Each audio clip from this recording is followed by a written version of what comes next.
Okay, we're live. We're back to the podcast that is struggling very hard to find content in this post-corona hellverse out there. How about laughter crying? It's not post-corona. It's not post-corona. Current Yeah. corona. Post We're the still beginning. in the Rona. Post the beginning of corona. So what I said was, Who knew that the entire country was a hellmouth? who knew? A real crossover. This is episode 202. I am Brandon T. McClure. With me, as always, in this hellmouth is Ben Magnet. Yep, I'm here. Ryan Eliopoulos. It's me. Hello. And Sparks Woody. Back from his vacation. Yeah, I'm back. I'm so pumped. I got all caught up on the news. I am ready to talk about Halo Infinite. I'm ready to talk about Hellstrom. I'm ready to talk about what? Ooh. Oh, Oh, no! I got some bad news about this week, dude. Oh no! I guess I'm wildly underprepared. How was your trip? My trip was great. My trip was fantastic.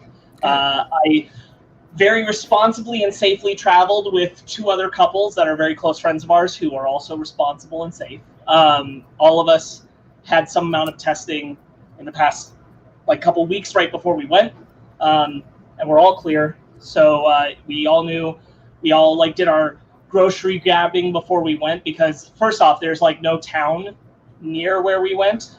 This is called Twin Lakes. It's up near Bridgeport in Northern California. What? Twin Lakes. Oh, man. Yeah. And once you leave Bridgeport to go up there for about 30 minutes drive, there's no cell service or anything. So we were all totally away from the internet, which I got to tell you was wonderful. I bet. Super wonderful. I had no idea what was happening related to coronavirus or Trump as I was gone, and I couldn't even have the choice of looking.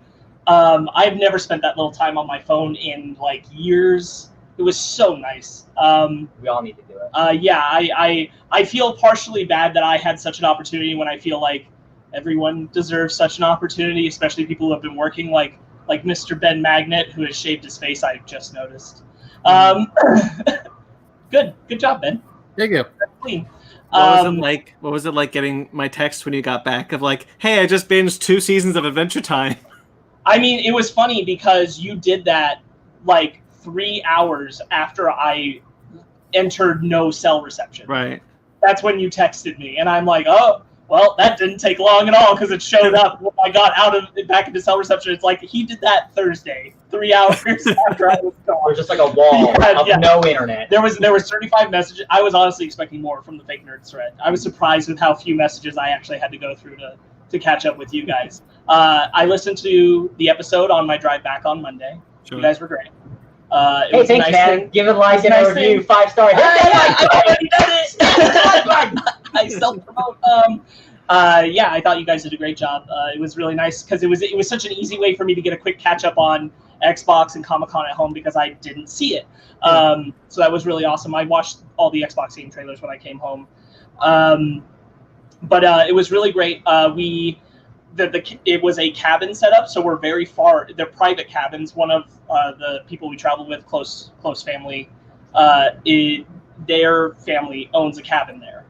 So we're totally away from other people. We're right by a lake. It was very nice. It felt very safe, doing our own thing. Yeah, it was really, really nice. I guess I can go into my week since I'm talking. Go ahead. Much. I'll just go ahead and do that. Yeah, but yeah, that was really nice.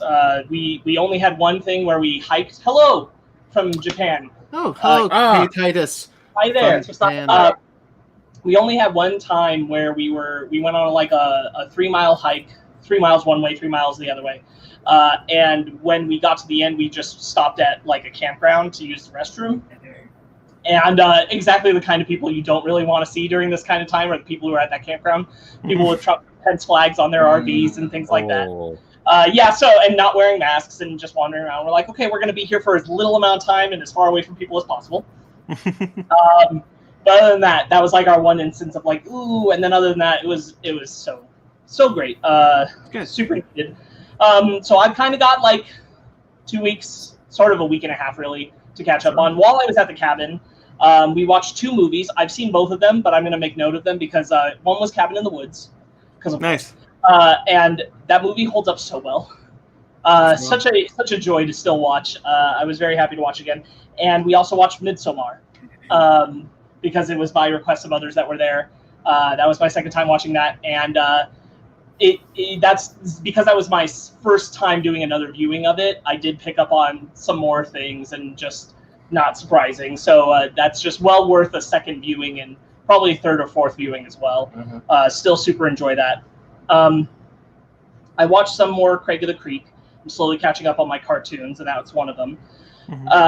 Megan and I revisited a show that we started before we moved, and then we dropped off during the move. And so we finally went back and finished it, which is Fleabag. Okay. By Phoebe Waller-Bridge.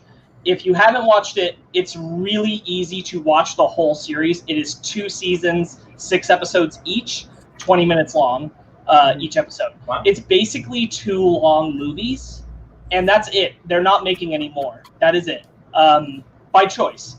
Phoebe Waller-Bridge said that's, and the ending is perfect. And she said that's exactly where we want to leave the story. Wonderful. Cannot tell you how much I love that show. That show is incredible. Because of that, we decided to start watching Killing Eve with Sandra Oh, which is a show that Phoebe Waller-Bridge is writing on. And that's also been a joy. We're about 3 episodes into that. Hello, Meg. Doing that. Hey, Meg. Hello. So I did. That's where I dipped into a lot of television stuff. Ryan and I caught up on Doom Patrol. 2 episodes down. Oh, baby, that show is so good. Only 1 episode left this season, and I am sad to see it go, but it's so good. Of course, I'm going to make really quick note of I watched by your Twitter recommendation, Maggie Mayfish's Zack Snyder analysis videos. Got another one. Boy, if you haven't watched those yet, watch those. They crystallized some things that I already kind of was thinking about Zack Snyder's film, specifically about Superman, and I'm like, yep, that's it. That's exactly it. That's the problem. And then also made me see some things that I never thought of before, because I never thought of Zack Snyder's films as a collective whole. And Maggie Mayfish, especially in her second video, we're all dead. We're already dead. Presents a concept where I'm like, wow, I think I hate the ideology behind all of Zack Snyder's filmmaking. So I watched the same ones thanks to Ryan's recommendation. Yeah. And I had a similar thought where I was just like, oh man, I think I hate him. I don't hate him. I hate his whole mindset about what he's trying to say with his movies. Yes. At its core. I hate that. I don't hate him as a person, but I hate that. And it really just brings me back to the idea of, I wish he was just a cinematographer. Yeah. Because he's got such a beautiful eye, it's undeniable. Yeah. But I do not think he should be the director of things, because he thematically pushes ideas that I think are really toxic. Specifically, it's like any male character that shows empathy is killed, is punished for it. That's terrible. Batman v Superman has a line, maybe nobody stays good in this world forever. I know. And I always knew that was a problem, but this like grandiose that out to it's like a really big problem. I really liked Dawn of the Dead. Well, I like it. It's a good movie. I think it's remaking Dawn of the Dead. It could have problems. That's so good. Yeah. I think that movie is pretty good. I didn't know that James Gunn actually did not write the shooting script. He wrote the first draft. Right. Yeah. And I learned that from that video, and I was very surprised, because I was like, the James Gunn-ness comes out in that movie, and I like that part of it.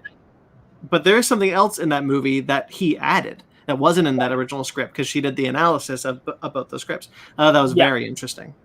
The breakdown of like, why is the zombie apocalypse happening in this movie? Yes. And it being because you're bad Christians. It's like, oh, because I haven't seen that movie in years, and I'm like, man, that really is a harsh reading.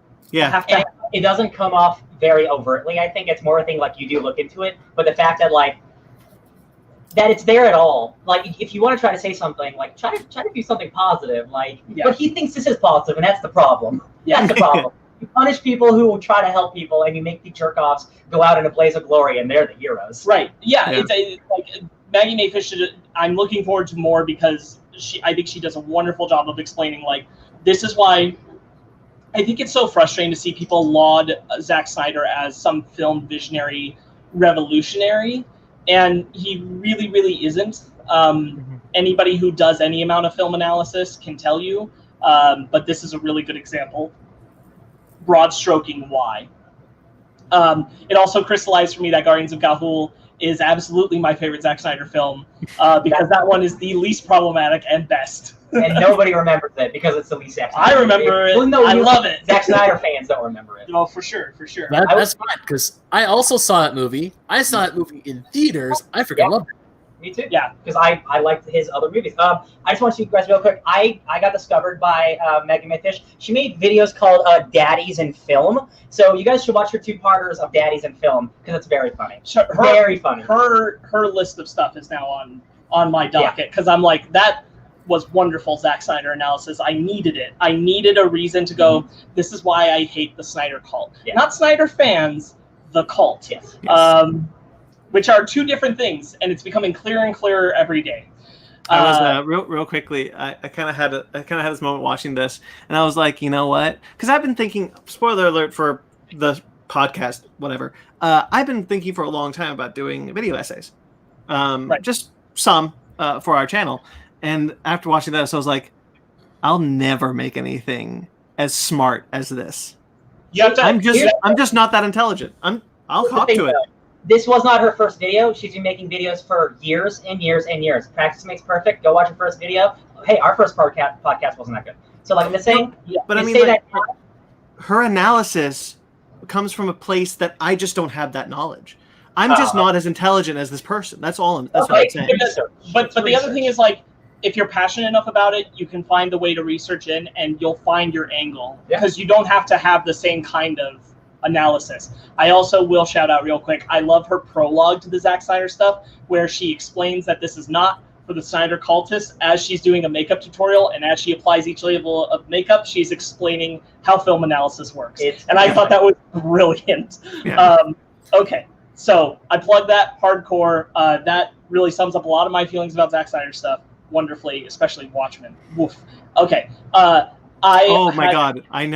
Watchmen. That was great. I had the pleasure of going to see Hook, which I love, at a drive-in earlier this week, thanks to tickets through my my school's film program, and they were able to give us free passes in. That was really cool. One, I've never seen Hook on a big screen, and two, I haven't seen Hook since Robin Williams passed away. And I loved that movie. I still love that movie. And the thing is, like, I really tried, because since the last time I saw Hook, I've heard a lot more of, like, the more detailed reasons why people don't like Hook or think it's bad. And I'm trying to understand why Steven Spielberg thinks it's bad. And to be honest with you, I sat there and I was watching it, and I'm like, I know where there's laziness in some of these things, or some points are confusing, like the way they handle Tinkerbell becoming big and the concepts behind it. But at the same time, I'm like, this, honestly, of all film adaptations I've seen, and I've seen many of the Peter Pan film adaptation things, whether they're loose or direct, Pan, the Disney one, this is the only one that I think truly feels like it echoes J.M. Barrie's book. Mm-hmm. It feels 100% like it is in canon to that book, playing with the same themes as that book, and none of the others do that as true as this one does. Also, because everything is so practical, it looks so good still. Like, incredible. Tinkerbell's effects as a small person sitting on, like, Peter's hat still looks great. I can't spot a flaw. It's so good. I think that there are, like, but I also think that Spielberg was making a family film that was very true to the novel, the original book, and I think overall Hook gets more flack than it deserves. I don't think by any means it's a bad film. Yeah. You know why there's a song? You know why there's a song in it? Why the little girl sings a song? I think I know this story, but I think I forgot. John Williams initially wrote it as a musical. It was supposed to be a stage musical. Yes. Yeah, that's why you have the weird, which is funny because there is a Peter Pan stage musical, and they sing a song in the beginning like they're doing a Peter Pan stage musical, and that song doesn't exist anywhere else, which is hilarious.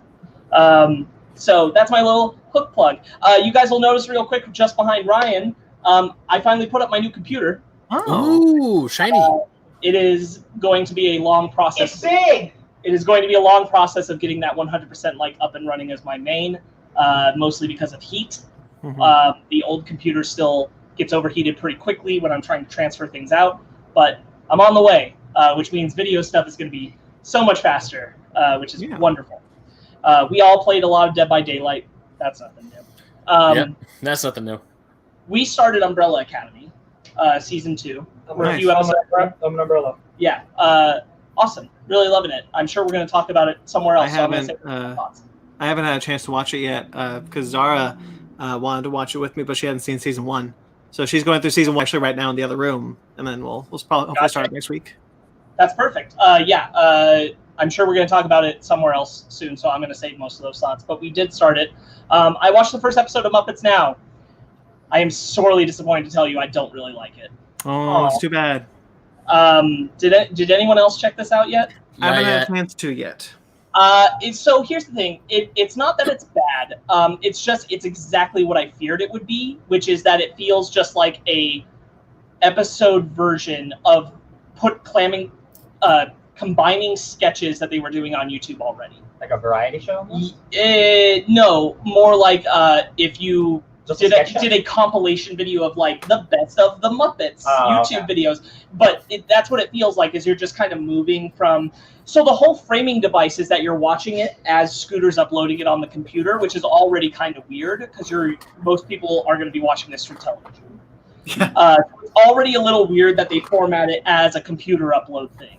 But then it is just these like, here's a YouTube video, here's a YouTube video, here's a YouTube video, and here's a YouTube video, and I'm like, some of them have funnier moments than others, and some of them are really solid. And for kids, I also think it's super good. But I think that every YouTube video I've seen the Muppets do individually, I've liked more than anything I saw in this, because I think they put more time into it. And this is just not the show I wanted. I did not want the things they're doing on YouTube but a show. I wanted something closer to Muppets Tonight or the original Muppet Show. And this is not that. Frankly, at this moment, it's one episode, but I liked at least the ambition behind the Muppets ABC show more than I like this. This doesn't feel like anything to me that's going to make new fans of the Muppets. Sure. Which is what I think they need right now. Yeah, that's too bad. I will praise that they maintain continuity from the Muppets movie up to the ABC show to this. So, Mag says they saw a drive-in too. Oh, nice. They're popping right now. Drive-ins are cool. They maintain that continuity because like what's his name? The creepy blue one. I forget his name. I'm so bad. Deadly. Yeah, Deadly. Yeah, thank you. God, it was right there. I was gonna say creepy.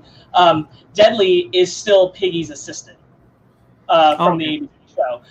Everything that happened kind of on the ABC show, as far as like the dynamic of how the Muppets work as a working cast, carries over. Okay. But the other thing I just want to spotlight this real quick. The gimmick of having the guests is the most like basic Muppet gimmick that I think we've seen every time, which is where they're on there and they're kind of just like constantly praising the Muppets, and the Muppets are being quirky and weird, and they're just kind of throwing it at like, oh yeah, that's funny, but like the guests aren't allowed to play. At least this first episode, you've got Linda Cardellini and RuPaul, and neither of them are really allowed to play. It's all about like the Muppets doing gags to them and then being like, it's so great to be around the Muppets. And it's like, yeah, I get it, but can we let them do something? So that kind of is a bummer of it too. I hate to say I'm a little deflated on it because I love the Muppets. Real quickly, voice of Kermit, yay or nay? How are you feeling about him? I've been watching the social media stuff ever since Kermit changed, so I'm pretty used to it at this point. He's still not my preferred Kermit, but I don't think he's bad at this point. Not my Kermit. He doesn't really do the Jim Henson voice. You know, the last guy tried to mimic Jim Henson's voice as best he could, but he's not really doing it. He's trying to be somewhere in between. I don't know that that's a good idea. I do think he sounds better now than when he first started. Yeah, I'll give it that. I think he sounds better now. You kind of just get an ear for it after a certain point. It's hard. The whole situation is just kind of, it's rough. Anyway, that's my reporting about Muppets Now. Anyway, last things are, I read some comics. I did read Wonder Woman Earth 1 Volume 1. I started that in earlier today. That was really good. Right. Sorry I couldn't talk about that with you guys, but that was really good. Cool, so now when I pick the sequel, you don't have to do double duty. That's correct. I will not be doing double duty. But now here's my big one. During this entire time, a little bit while I was at the cabin because I downloaded some to my iPad, but mostly ever since I got back, I read all of Dawn of X because I decided to go back to the beginning because I fell off pretty early in, and so I decided to just go back. So I read 10 issues of X-Men, 11 issues of New Mutants, 6 issues of Fallen Angels. It didn't get better. Incoming, 4 issues of X-Men Fantastic Four, 3 issues of Wolverine, 3 issues of Giant-Size X-Men, 10 issues of Marauders, 10 issues of Excalibur, 10 issues of X-Force, 2 issues of Hellions, 2 issues of Cable, 1 issue of Empire X-Men, and 1 issue of X-Factor, 73 issues in total. I went through all Dawn of X, baby, and it's so good. I love you, you're my roommate. I love you being my roommate. I also read, I didn't read all of the Dawn of X titles that I'm not behind on. I think I have X-Men, I have X-Men and one other ones, but I read Hellions, Empire X-Men. Ryan, you texted me about Empire X-Men. I picked it up the next day. That book rules. I'm glad. The opening of Empire X-Men is not what I thought it was going to be. The tie-in separate issue or X-Men 10? The tie-in separate issue. Okay. Yeah. With the Scarlet Witch. Oh yeah, sorry. With Doctor Strange. Yeah. With the Pretender. That's some good shit. Yeah, that was some good shit. I don't know how that book ended up on my pull list, but it did because Ryan was kind of. Because I even debated buying it for you, but because you're picking up the regular X-Men book, this is technically like part of the X-Men titles. So like, I did the same thing for Megan's sister. It does seem like I was going to say this, like having read Dawn of X, I understand why people didn't read Fallen Angels and everything. I feel like you are seriously missing out if you are only reading 1 or 2 titles out of the X-Men. You kind of need to read the whole collection to get the full picture of what's going on with Krakoa in all its various avenues and nooks and crannies. I've really debated that. So I've got 6 of the titles. I think 6 of the titles now. X-Factor? I have X-Factor, yes. I haven't read X-Factor yet, but I have it. So horny. So I kind of look at it like I've been thinking about it like I've read 6 of them. I just can't keep picking them up, all of them. But then every time I see the solicitations for the Dawn of X trades, I'm like, is that the way that I should be reading them? Is in these trades? No. For the first volume, yes. But after that, they are very much still telling their own stories, mentioning other stuff. But reading them, issue 1 here, issue 1 here, issue 1 here, that's not good storytelling. I'm gonna tell you that I read all these issues the Dawn of X way. What's the Dawn of X way? The trades that you're talking about. Okay. So you read all the issue 1s, all so the Dawn of X issues are the issues as they're cataloged in the back. But so when it says like this order, yeah, 1 issue, I was hopping around the whole time.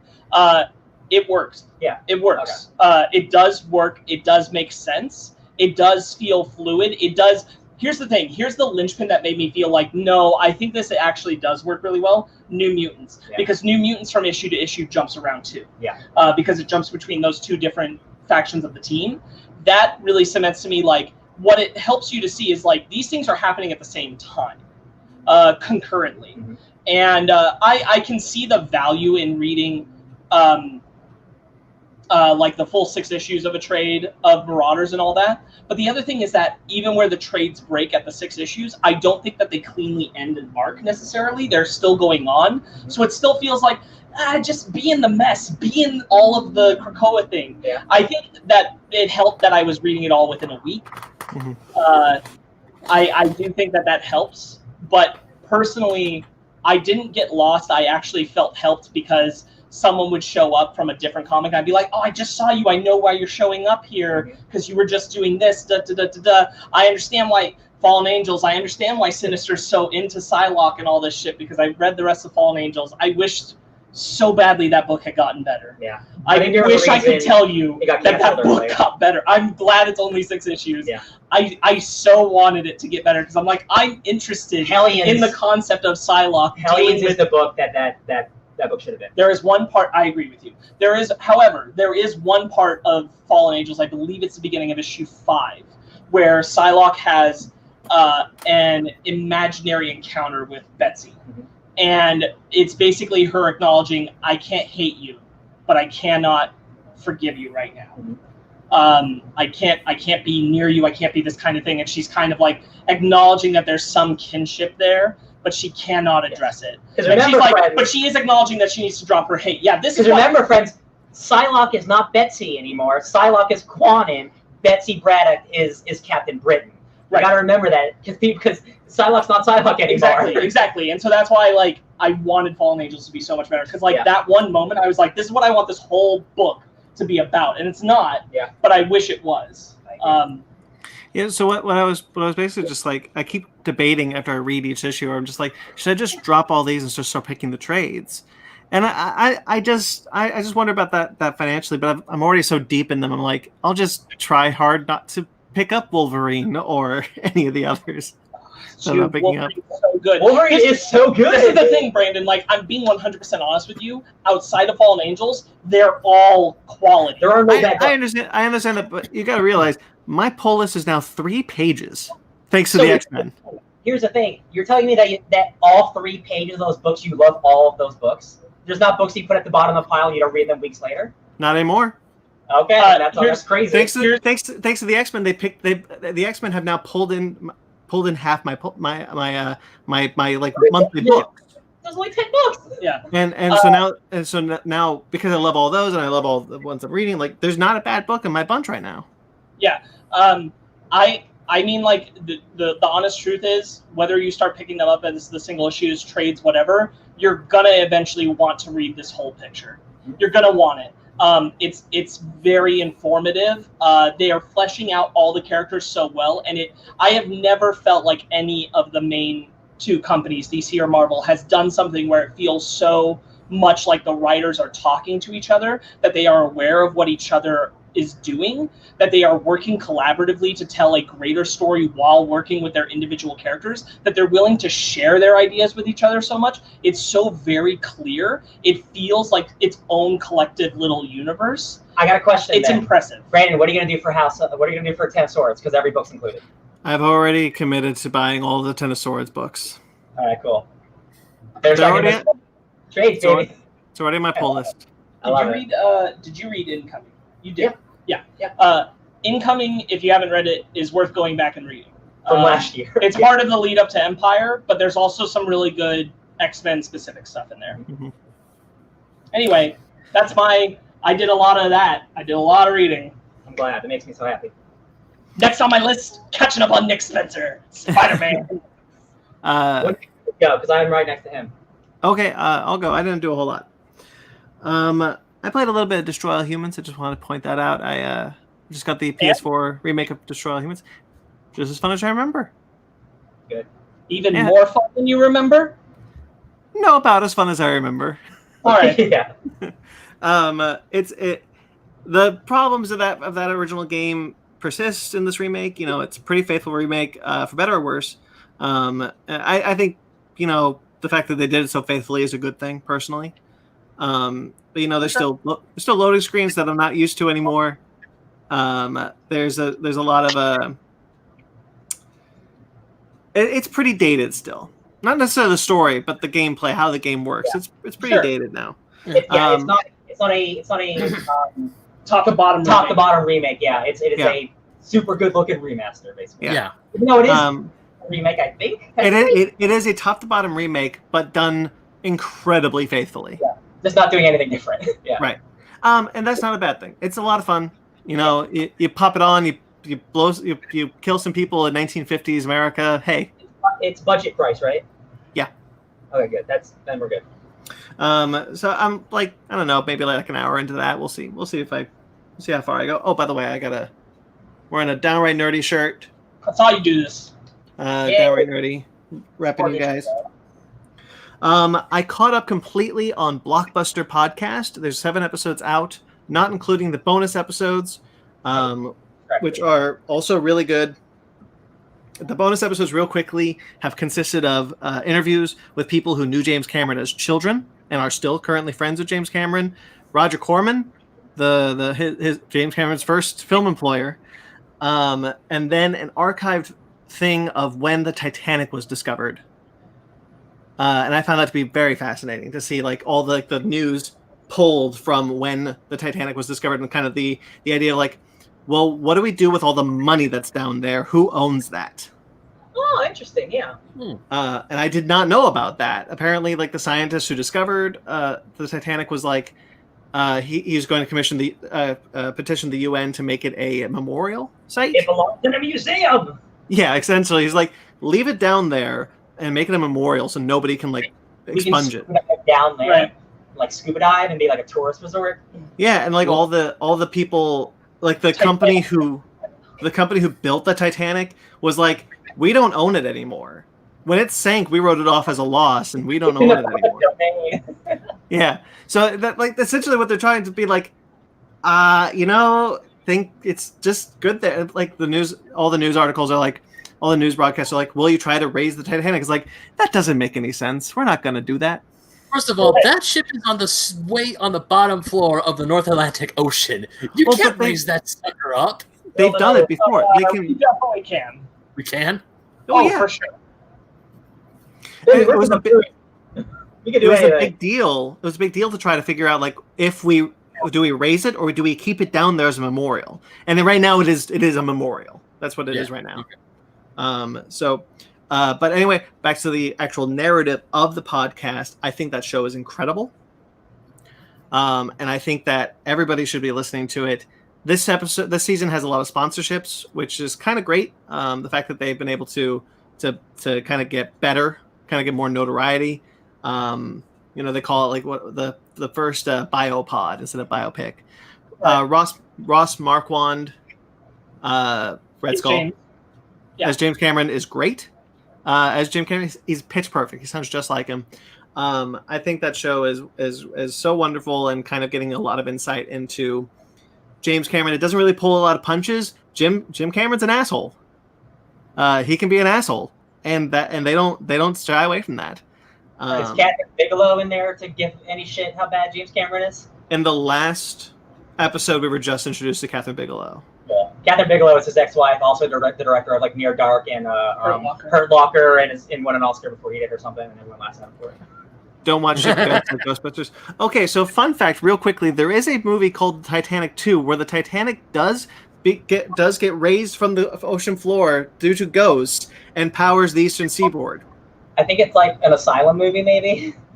Like the knockoff, like Transmorphers movies. Yeah. Did you guys ever watch Ghost Ship? Yeah, that opening is one of the best openings ever. That opening is so good. That's it, though. That is it, though. I do know there exists 2 Titanic animated films, and both are just as bad. One's called Titanic with an E. I got good news for you. There exists a Thumbtanic. Okay, that's a parody though, so that's acceptable. Yeah, but I'm saying it's good news. Yeah. You can go watch Thumbtanic, which is personally my preferred way to watch James Cameron's Titanic. And since we're talking about James Cameron versus Titanic, Dragon Force did do a pretty kick-ass cover of My Heart Will Go On. We are not talking about James Cameron versus Titanic. That is a different movie. What? Is that the sequel to Troy versus the Volcano? You said versus the Titanic. It sounded like it, at least. I'm gonna punch that metal shit. So we just got to the point, speaking of Titanic, we just got to the point in the story where James Cameron is developing the Titanic and kind of the undersea stuff that he did to develop that. Seeing how he kind of gets beaten by the studio system, seeing his dad be very disapproving even up until like Aliens was a huge hit, and his relationship with Gail, Catherine, and now Linda Hamilton. I think that show is fantastic, just as good as that first season, if not better. I don't know what you do for the next season. Peter Jackson? I don't know. I got an alternative. Instead of going so big in scope, you do Robert Rodriguez, who is one of the best filmmakers in terms of budget and scheduling. People love working with him because he always comes in under budget. All his actors love him. The studios love him. Make it about Robert Rodriguez, an actual great filmmaker no one talks about.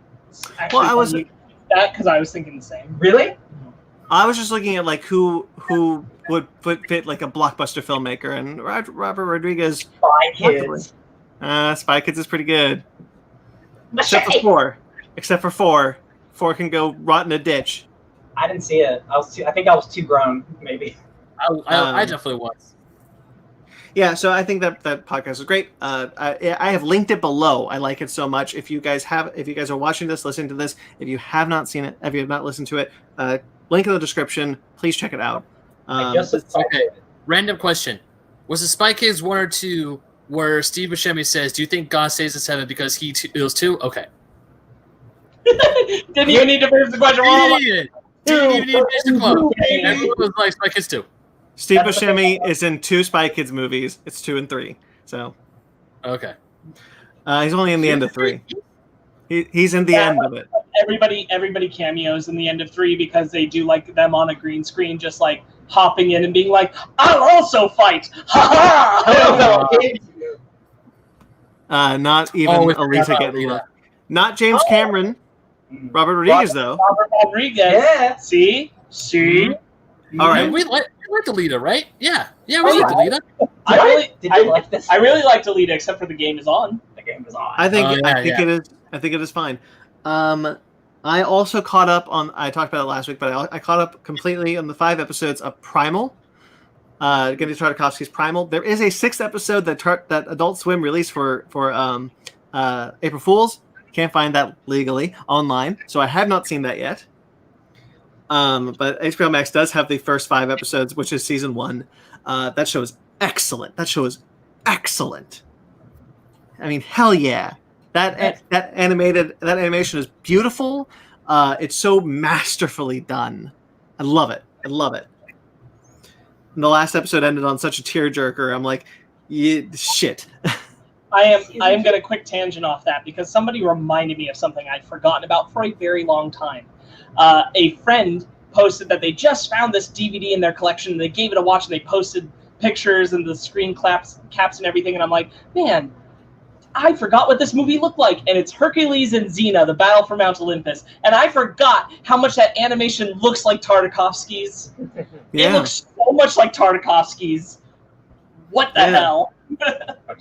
I remember that one being pretty rad. I remember the commercials for that one. Yeah, I love that they just went, you know what, we want to do something that's so crazy and high budget we can't do it on television, so let's make an animated movie. That's literally the dream. Absolutely. Just make everything just make it animated. And it was dope.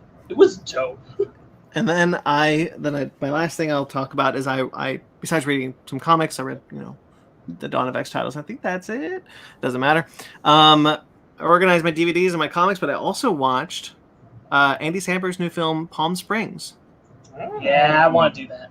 On Hulu. Guys, I have yet to see a bad time loop movie. That movie's excellent. Yeah, I've heard it's good, man. That movie is that a trope that cannot be beat? I don't know. So far, yes, it cannot be beat. Because everything that's like Russian Doll, I haven't seen, but I hear it's really good. And then all the ones we know, Both Happy Death Days? Yep. The idea of bringing in more than one person into the time loop worked very well and is a lot of fun. Really brings new life into this whole thing, kind of the romantic comedy. It's very funny. Andy Samberg's great. The mother from How I Met Your Mother. I'm so sorry I forgot your name. But she is great. Thank you. She's great. J.K. Simmons is great. The movie's so much fun. It was such a breath of fresh air, kind of, because, with movies not really coming out and having something come out on Hulu that was so good, that you're just kind of like, wow, that's a fun time. If you feel like going to the drive-ins, Palm Springs is playing at drive-ins. That is true. So is it playing at the drive-in in Palm Springs, though? If it's not, it should be burned down. I don't know, but it's the Mission Tiki right over here. It's crazy because drive-ins have been going out of business, and now they're never been more popular. And it's almost like good karma. Guys, we're all going to go see Bill and Ted 3 together at a drive-in. I'm down. Reset for cars. Look, I love you guys. I'm not driving an hour to Chino just to sit in my car. You don't need to. You only have to drive a half hour to go to the Vineland drive-in, which is halfway between us. Exactly halfway between us. I checked because that's where I saw Hook. And we can all sit together We can all watch We it can all on sit together separately. in our We separate can all cars. sit together in our own cars. We're gonna Yeah, roll right down next our to each other. windows, and I'll have a glove on, and I'll throw a piece of popcorn over to you guys. It's gonna be so cute. Man, that's depressing. Anyway, It is. anyway, that's what I highly recommend that movie. The movie is awesome. I cannot praise that movie enough. That's all I got. All I had time for this week. Who wants to go next? Me. Let me get the 2 Sony first-party exclusives out of the way again. I played more of The Last of Us Part 2 and Singular Ghost of Tsushima. I think I sounded pretty harsh on The Last of Us 2. That's only the story. I want to get that out of the way. The gameplay is the best Naughty Dog gameplay that's ever had. It still looks phenomenal. If this wins Game of the Year, I will not be mad about it because it's a video game, right? And the stuff you play is still super fun. I'm at a part right now in the game. I want to say I'm 3/4 through the game, but I don't know how time works. This is a long-ass game. So I'm more than halfway for sure. And I'm really enjoying it right now. I got introduced to some new characters that are really fun, which is a weird thing to say in The Last of Us.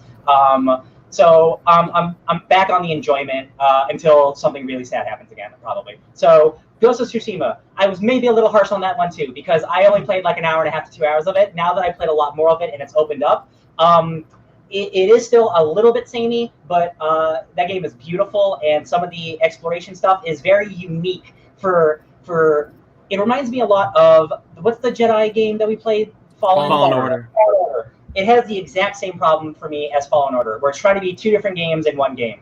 Fallen Order. Mag says real quickly, saw a premiere for Tax Collector at Vineland. Cool. Dude, Oh, yeah. nice. Dude, Shia LaBeouf with that tattoo? Hell yeah. Fallen Order it wanted to be a Dark Souls and like an open world Uncharted game, right? And for me personally, I think some of the Uncharted stuff wasn't as good as the combat. I wish they would have focused more. In this game, it's very much the same. It is a samurai game where it is based in samurai combat, and then it also gives you the chance to do stealth. But the problem I'm facing is it's very early on in the game, so this isn't a spoiler, but all the samurai is all about code and not killing people behind their backs, not being an assassin, not Assassin's Creed. Not being stealthy. Not being stealthy. There is an entire skill tree. You can dedicate your entire game to being stealthy if you want. So it's kind of hard for me to see you shunning me when you give me every option. And it's not a narrative like A or B choice. It's just like, hey, don't do stealth. Samurai aren't good with stealth. And then you literally just stealth your way through the entire game, and they never mention anything about it. That's a problem. Besides that, the voice acting and the story, the presentation is phenomenal. The characters are really great. There's no HUD in the game. When you're riding around, your screen is just looking at the screen. The wind is your directions. It's incredible. So you go to your map and you pick something in the map, and then you go to the main screen and you follow the wind. And it's cool. It's so unique. And to find and there's to find upgrade points, you have to follow these wolves in like little like environmental puzzle challenges. And when you get the prize, you get to pet the wolf. So there's these little things that I'm like, yeah, all right, this game's cool. It is a perfect podcast game. I will say that. There's lots of side stuff. It's mostly all good. There's some various, do this thing, whatever, like side quests are. But the presentation, I am stunned how good it is. It's a very atmospheric game, it sounds like. Yes. I hear it has the best photo mode It really of does. any game ever. Truly does. And what's great about it is the game, you stop, the game doesn't stop. So the trees will still be flowing and the flowers will be flowing, so you can get the perfect shot that you want. And you can change the angles and your expressions and all this different stuff. It's really cool. It's really cool. I'm probably 10 hours or so in. So I'm pretty good on it. I'm pretty happy about it. The impression I've gotten from you and others based on what you just said and the stuff about the Kurosawa mode and everything feels very much like the R&D department that went very shallow with knowing what samurai are, yes, what samurai films are like and that kind of thing. And it's a very base knowledge and not really exploring actually putting samurai code into it. Yes, very much that. That's kind of a bummer, but I'm glad that everything else sounds good. Yeah, and so they're haikus. You can make haikus in the game, which is, haikus are really sweet and really cool. Haikus weren't invented in this time period you're playing in. So it's just little things like that. I'm like, a little bit of research could have gone a long way, guys. Yeah. Making haikus and when you make haikus, it gives you different things in the game, so you can really customize your character. But from a storytelling perspective, this shouldn't exist yet. So it's just oh, you guys are trying to be so realistic, but then this doesn't exist yet. It's little things like that. Still really fun. Great podcast game. You put one thing in, listen to a podcast, and you just do a whole bunch of side quests. I love it. I've read a lot of comic books, not 73, probably 15. A lot of Dawn of X stuff and all the Empire stuff up until now. Empire's still fantastic. That's also my next dive in. All those tie-ins except for the Captain America one. Everyone is right. That is a Captain America story written by a commander in the U.S. military, and it's all about the U.S. military fighting the invasion force, with Captain America leading the invasion force, or leading the Americans. And it's very gung-ho. The military is great. And it was like, oh, now's not the time. It's really not the time. It's well written enough or whatever, but it's just like, who wrote that Captain America issue? A private in the United States military. Okay, so it's not Ta-Nehisi Coates. No, it's interrupting as well. It's interrupting, yes. It's different because I read like the Savage Avengers tie-in, which has Greg Smallwood and Jerry Duggan from the original book doing it. Right. And guys, even if you don't read Savage Avengers, pick this up because it's about Conan going to a luchador match in Mexico when the invasion hits. So it's a bunch of luchadors and Conan and Venom in Mexico fighting aliens.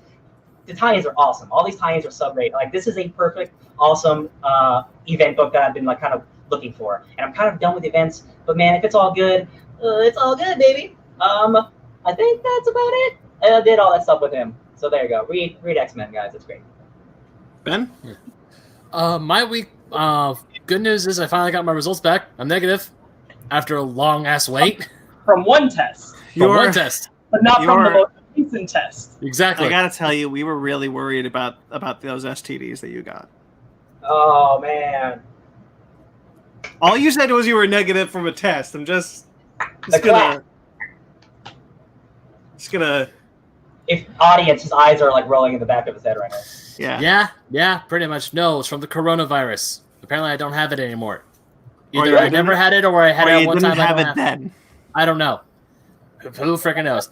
Anyway, besides the point, my week was pretty much chill. I was playing Dead by Daylight with you guys. Yesterday and today, I was playing some more Dark Souls with my brother. On my game, we beat the last DLC boss, Slave Knight Galen. So now I am 100% done with Dark Souls, and I'm going to go out and get Bloodborne tomorrow. So we're going to start Bloodborne. Nice. I really want to be involved if I can, Ben. I'm getting it tomorrow. I just mean like scheduling. Like, I don't like, you do your own schedule, and I just hope I can be there because I would love to play that with somebody. Yeah, because I still have 1 week of vacation left, so woohoo! Yeah, I got 1 more week left, and then I have to go back. I'm not looking forward to that. Anyways, one other game that I actually I fell in love with. I bought it. It was kind of on a whim, but it was also because Ryan told me about it. I saw it on the Nintendo Direct Mini that we saw. I want to say last week. Yeah, it was last week. The Nintendo Direct had a little. They had a little mini Direct. It's a game from Tribute Studios called Panzer Paladin.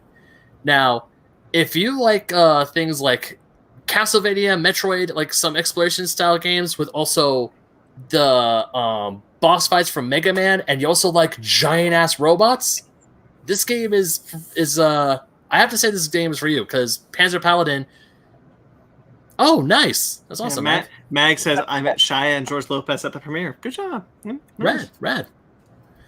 Yeah. So Panzer Paladin is essentially it's a mix of Mobile Suit Gundam with Final Fantasy because like these weapons come from space and they're all like swords, axes, like these mystical weapons. The occult is real, and one of the boss fights you have to fight Medusa, you have to fight Baba Yaga. You have to fight Anubis even. You have to fight all these cool mythological creatures, and you're in a giant robot. It's 8-bit. It's pixel. I wrote a tie review for it on oldschoolgamermagazine.com, so go ahead and check that out. The link is in the description below.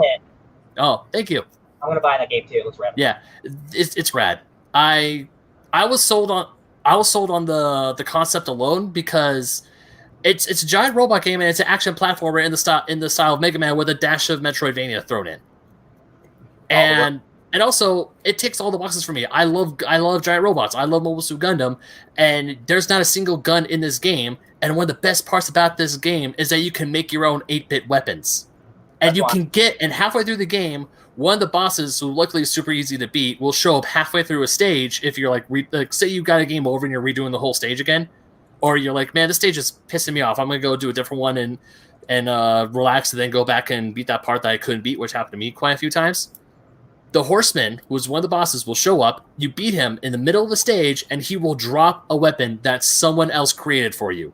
Sometimes it's one of the weapons that you've made. sometimes it's a weapon that someone else has made.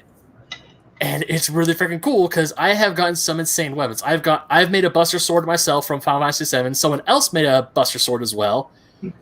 Someone made a folding chair. Hell yeah. Someone also made a balloon. 2 balloons, actually. I gotten 2 balloons. I gotten the pilot of the mech. Her name is Flame. You can actually play as her throughout the game instead of the giant robot with a little bit more challenge.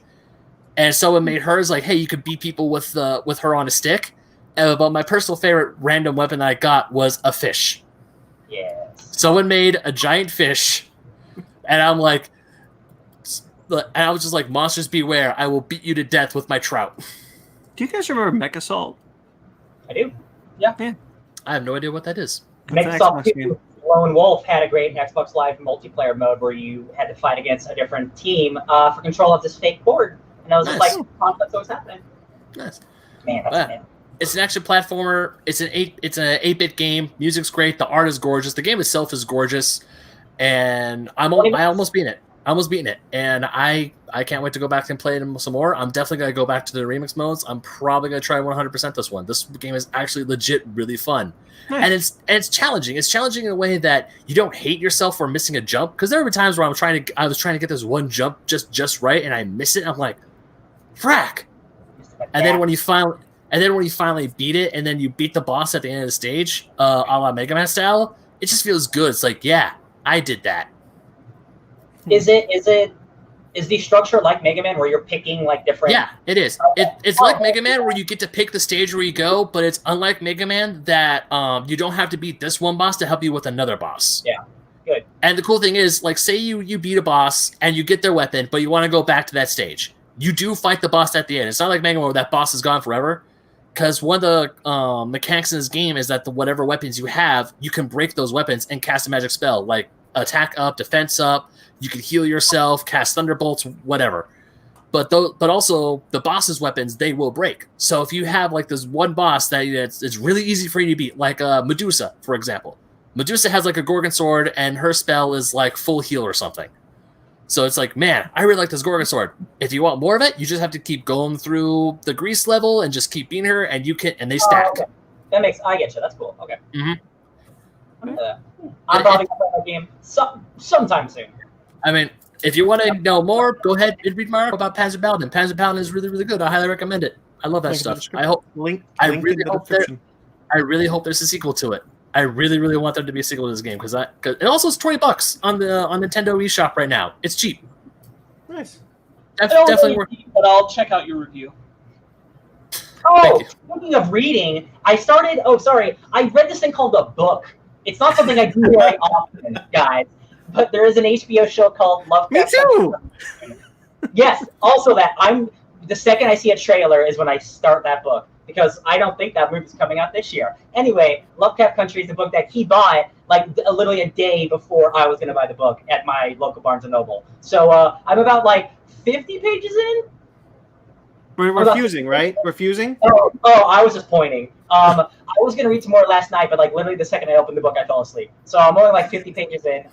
That book, oh man, guys, we're going to get another Watchmen. Like in terms of serious political shit, like dealing with serious racial allegories, while also having these crazy science fiction elements. Get ready for something really cool. If it's at all adapted like the book. Like, I'm excited. Very excited. Great. Sorry, Ben. Yeah. Did you have more, Ben? Yeah. So besides playing Panzer Paladin, I'm also playing a lot more Animal Crossing. That's still wholesome, relaxing. Sometimes it helps me fall asleep at night. Also, getting back into Fire Emblem Three Houses. They had their 1-year anniversary last week, but I'm still trying to get through my playthrough. I'm still not 100% done with that game. That game's still awesome and fun to play. Also, I rewatched Return of the King. Even though it's not my extended cut, it's just the theatrical edition of the film, which is the only version I own. Still awesome movie. Still absolutely adore it. And I really want to just sit down and start reading the Hobbit and Lord of the Rings books. I have the books on my bookshelf right behind me. I just haven't sat down and read them. I can never get to the Lord of the Rings. Sorry, Ben, ever?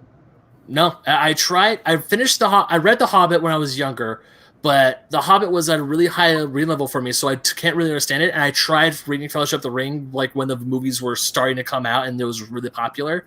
I was in like 6th grade, and my 6th grade-year-old mind or my 6th grade mind was like, this is way too difficult. I don't know what the frack is going on. Remind me, have you read Game of Thrones? Any of it? Yeah. Okay. You can read Lord of the Rings now. Well, now that I'm older and thankfully my reading level is higher, I can now sit down and get through Hobbit and Lord of the Rings. For sure. I'm just saying, like, Game of Thrones is way more dense. Oh no! Because when I first read Lord of the Rings, I was 12. I was a child. I was small. Sure. Yeah. When Ben, you said, thankfully my reading level's higher. I just for the audio, I just shake my head because our reading level's not. You struggle with novels, sir. I mean, I like to read them, so that's something. Yeah, and also, I guess this is kind of nerd. This might be. It's a little thing that I've just been doing personally, but my roommate and I, we're fans of the card game Yu-Gi-Oh. So I've been. Are we going to talk about how I kicked your ass? Okay, first of all, sir, I screwed up and forgot the rules because I was playing by magic rules, and the second I summoned my Cyber End Dragon, I should have swung at you, but I didn't because I forgot that in Yu-Gi-Oh, the second you can summon a monster, you can make him swing on the first go. So, I don't know. So next time, and also I know my combos again because I got reacquainted with my Cyber Dragon deck. I'm pretty sure now I can kick your ass. In fairness to Ben, my deck, half of my deck is illegal. Yeah, because I haven't updated it since 1st gen. Oh wow. Oh yeah. Those are the only cards I have is the 1st gen card, and half of them you can't even play anymore. Yeah, but go ahead. No, but my roommate and I, we've been playing Yu-Gi-Oh. He's helping me because one of the things I would like to do someday is actually play in a tournament. I've never played in any card game tournament before in my life, and I would like to try that someday. I don't know how far I'm going to go, but I just want to try it, sit and have fun with it. Are you saying you'd like to duel? Yes. Yes, I am saying that. Supposedly, that's how Jeremy and I first met at a Yu-Gi-Oh duel. I feel like I was told that story. Yeah, we talked about it a couple times because we kind of discovered it like years ago when we first met. Because and he was like, "I was the guy doing this." I was like, "Oh my god, that was you!" Yeah, and also one of the things I can't wait until quarantine is over, so I can come over to where Ryan and Sparks live and bring all my Magic cards, build a deck, and we can just go at it. Ben, do you still have that? You have that PC of yours, right? Yeah. Okay. There's Magic Arena, which is the free-to-play Magic the Gathering collectible card game. Oh, yeah, I can do that too. I'm gonna tell you guys, Legends of Runeterra is better. Cool. I want to play Magic the Gathering. Yeah. I don't care about the other game. I'm playing Magic the Gathering. No, I'm talking about as a online card game based system. Yes. Legends of Runeterra plays much better. I believe it. But it's called Magic the Gathering. It is not called Magic the Gathering. Right. Anyway, you've been playing Yu-Gi-Oh with your roommate. Yeah, I've been playing Yu-Gi-Oh with my roommate, having some fun. His tournament-ready decks are dirty as all hell because my deck's not tournament-ready yet. Hero decks will F you up in one turn. I don't even know what that is. It's a type of monster. Don't worry about it. Sounds like I thought, is he a hero or is it a monster, Ben? Come on. Mag says Yu-Gi-Oh brings out many things to many people. Yes, it does. I have no association with Yu-Gi-Oh. Yeah, it's been. But that's pretty much my week. Just nice. Sitting here chilling, playing video games, rewatching the Lord of the Rings for the upteenth time, and just wanting the extended cut of Return of the King because I still don't own it. Well, I did something.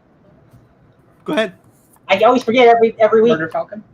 No, I mean I did read like one issue of Murder Falcon, which is really cool. I did the Downright Annoyed podcast this week because we skipped it last week. We watched a movie called The Ritual. The Ritual is a spooky movie, but I talked about it last week. Watch our review of it this week. Link in the description. Oh, there's another thing I read. Another thing I did this week. I read up on my comic books. I read up on books, so I read the X-Men books. I think my personal favorite book that I got this week was Fantastic Four X-Men. See, that's funny. I read all of my books, and I'm like, I think I forgot one. I haven't read that one yet, so I'm gonna read that. Yeah. No, I will definitely say this in our book club, but I think Chip Zdarsky is one of my favorite writers now because I absolutely loved reading Fantastic Four X-Men. I loved reading the book club that we had to read for tonight, and I had a lot of fun with Fantastic Four X-Men. And let me know when you finish reading Fantastic Four X-Men because that ending is damn good. Okay, so that was. You're correct. That ending is damn. jumping off of that real quick, I'm just going to go back to talking about the Dawn of X Order because I realized I didn't explain something. The first 6 trades are like Ryan was describing earlier, where you get 1 issue, X-Men 1 issue, blah, blah, blah. It's a full 6 issues, but it's like the first 6 series, whatever. Once you get past that, it becomes, oh, this one has 1 issue Marauders, 2 issues of X-Men, 1 issue of... And so they're mixing it to match where things are supposed to be linked in continuity. That's better. So they are not like 1 for 1 for 1 the whole way through the series. Yeah. Once you're past the 6th volume, it starts intermingling it to fit the continuity. That makes a lot more sense. Good. I realized I wasn't explaining that. Okay, so that was half our podcast. So let's move into our news. Good thing there's not a lot of news. So let's move into our news. Our bread and butter insert theme song here. So we almost made it this week without a tragic death. Yeah. This week, yesterday even, saw the passing of Wilfred Brimley at the age of 85. I know Wilfred Brimley from my favorite horror movie, John Carpenter's The Thing. Yeah. Also, Cocoon.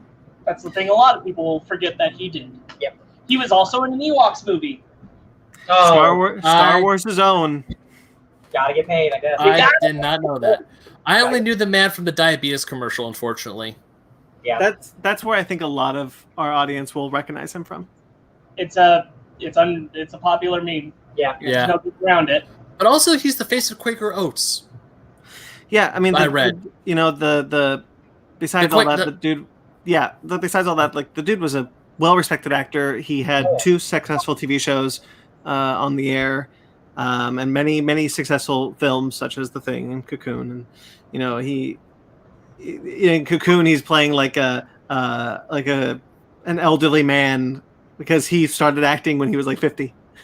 Hey man, it happens. John Carpenter's The Thing is a very popular horror film amongst most people, but especially people who know horror films. And I was surprised how many people on Twitter didn't realize Wilfred Brimley was in that movie. Yeah. I'm like, you know why? He's prominent. He doesn't have a big ass mustache. Yeah. So deeply saddened about that. Real quickly, you guys wanted to talk about the Avengers War Table that happened this week. I completely blanked on it. I forgot to watch it. No, it's cool, though. So tied into this was also the announcement that Hawkeye is going to be part of the game.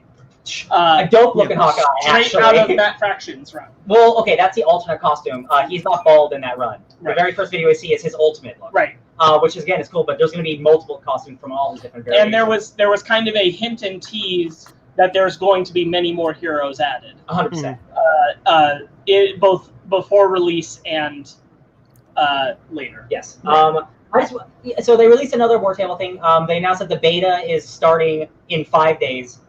And they released what's going to be in the beta, which is just a shit ton of content, guys. It is the entire opening sequence of San Francisco, which we've seen some of, but that's a 30-minute section. Then there's like a dozen, literally a dozen missions. Some single hero that focuses on the story, some multiplayer. Then there's these things called harm rooms, which is basically the danger room, where it's all holographic and you fight your friend to just get high scores. That's a lot of content for this game that comes out in a month. And like a whole section of the heroes that you get to play, where like a whole one of the trees that you get to build their skills. Yeah, on. you get to choose one of the skill trees and use an entire tree, and there's 3 of them. So you're getting a shit ton of content. After watching this and seeing more of the gameplay and seeing how the traversal works, what I'm going to be doing, I am sold a lot more on this game, 100% more. In fact, that I've pre-ordered it because I really want to play it early. More than anything, I cannot entirely see where I would enjoy playing this with like you 3. Yes. And all of us playing online, playing as Avengers, especially like having enough variation where we're all playing somebody who we really want to play. Yeah. And we played Destiny a lot to know that you can have multiple builds, like builds that are completely different than use this type of build that has this ability. It's a completely different thing that does something else, right? And you can do that with all of these characters. So I've just been waiting for more information, and they finally gave us a dump of hey guys, here's everything you're gonna do, and we're gonna be supporting this game for many, many years. I'm sold. It's a great developer, the guys who made the Tomb Raider games, at least the first 2, because they didn't make the third because they're working on this. Those are excellent games, and the stories are really good. And also with the investment in the future, it's become very clear that this is going to be one of the titles where when the PS5 jump happens, it's going to be automatic go up to the PS5 version. You don't have to like buy another version of it. Yeah. So you get to like just have this game supported up through the next few years. Nice. I'm into it. I'm actually kind of on board at this point. Yeah, because the thing that was always stopping me was like it is a live service game. It is a Destiny type game where they want you to be playing this game all the time. But the thing was for me is like, all right, so where's the content to keep me there, which most of these live service games do not have at launch.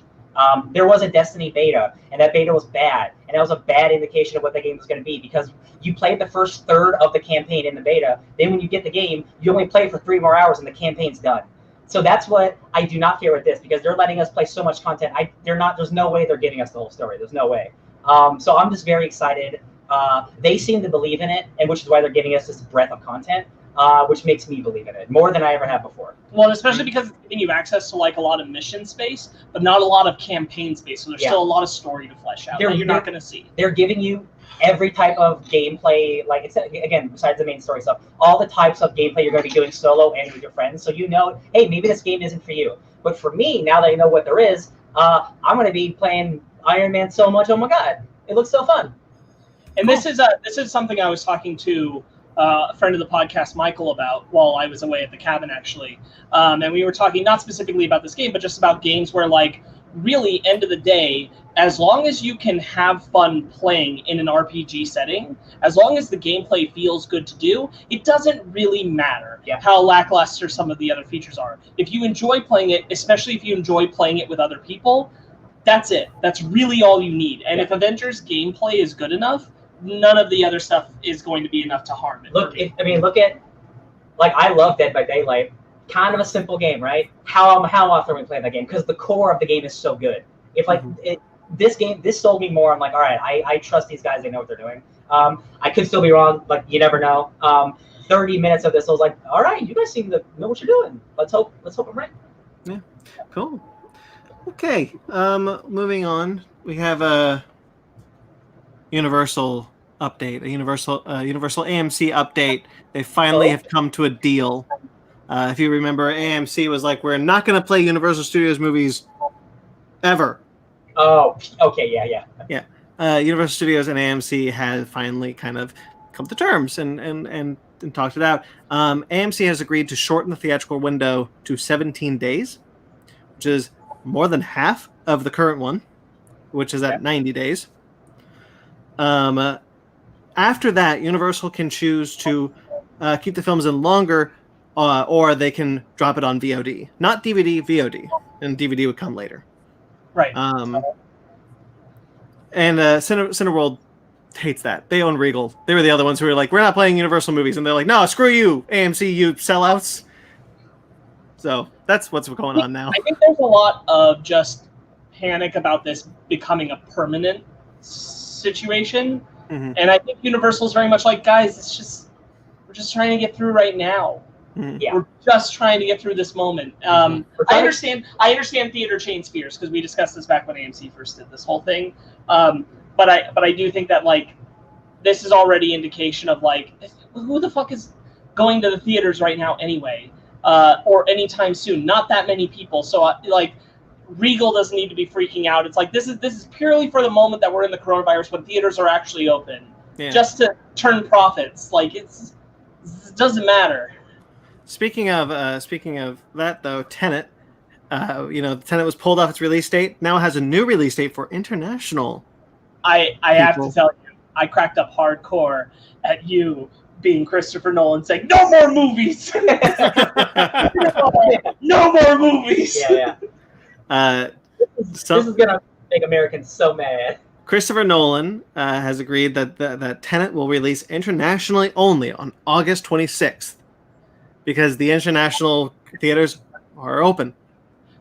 This is kind of the thing where I feel like we should be getting Mulan in a similar fashion too, because the international market is not in as bad a shape as the United States. Right. And we don't need to hold back the entire film industry because of us. Yeah. Now, come September 3rd, Tenet will open in select United States theaters that are open, because there are some in the middle of America that are currently opening. Sure, yeah, in the crazy places. Yeah.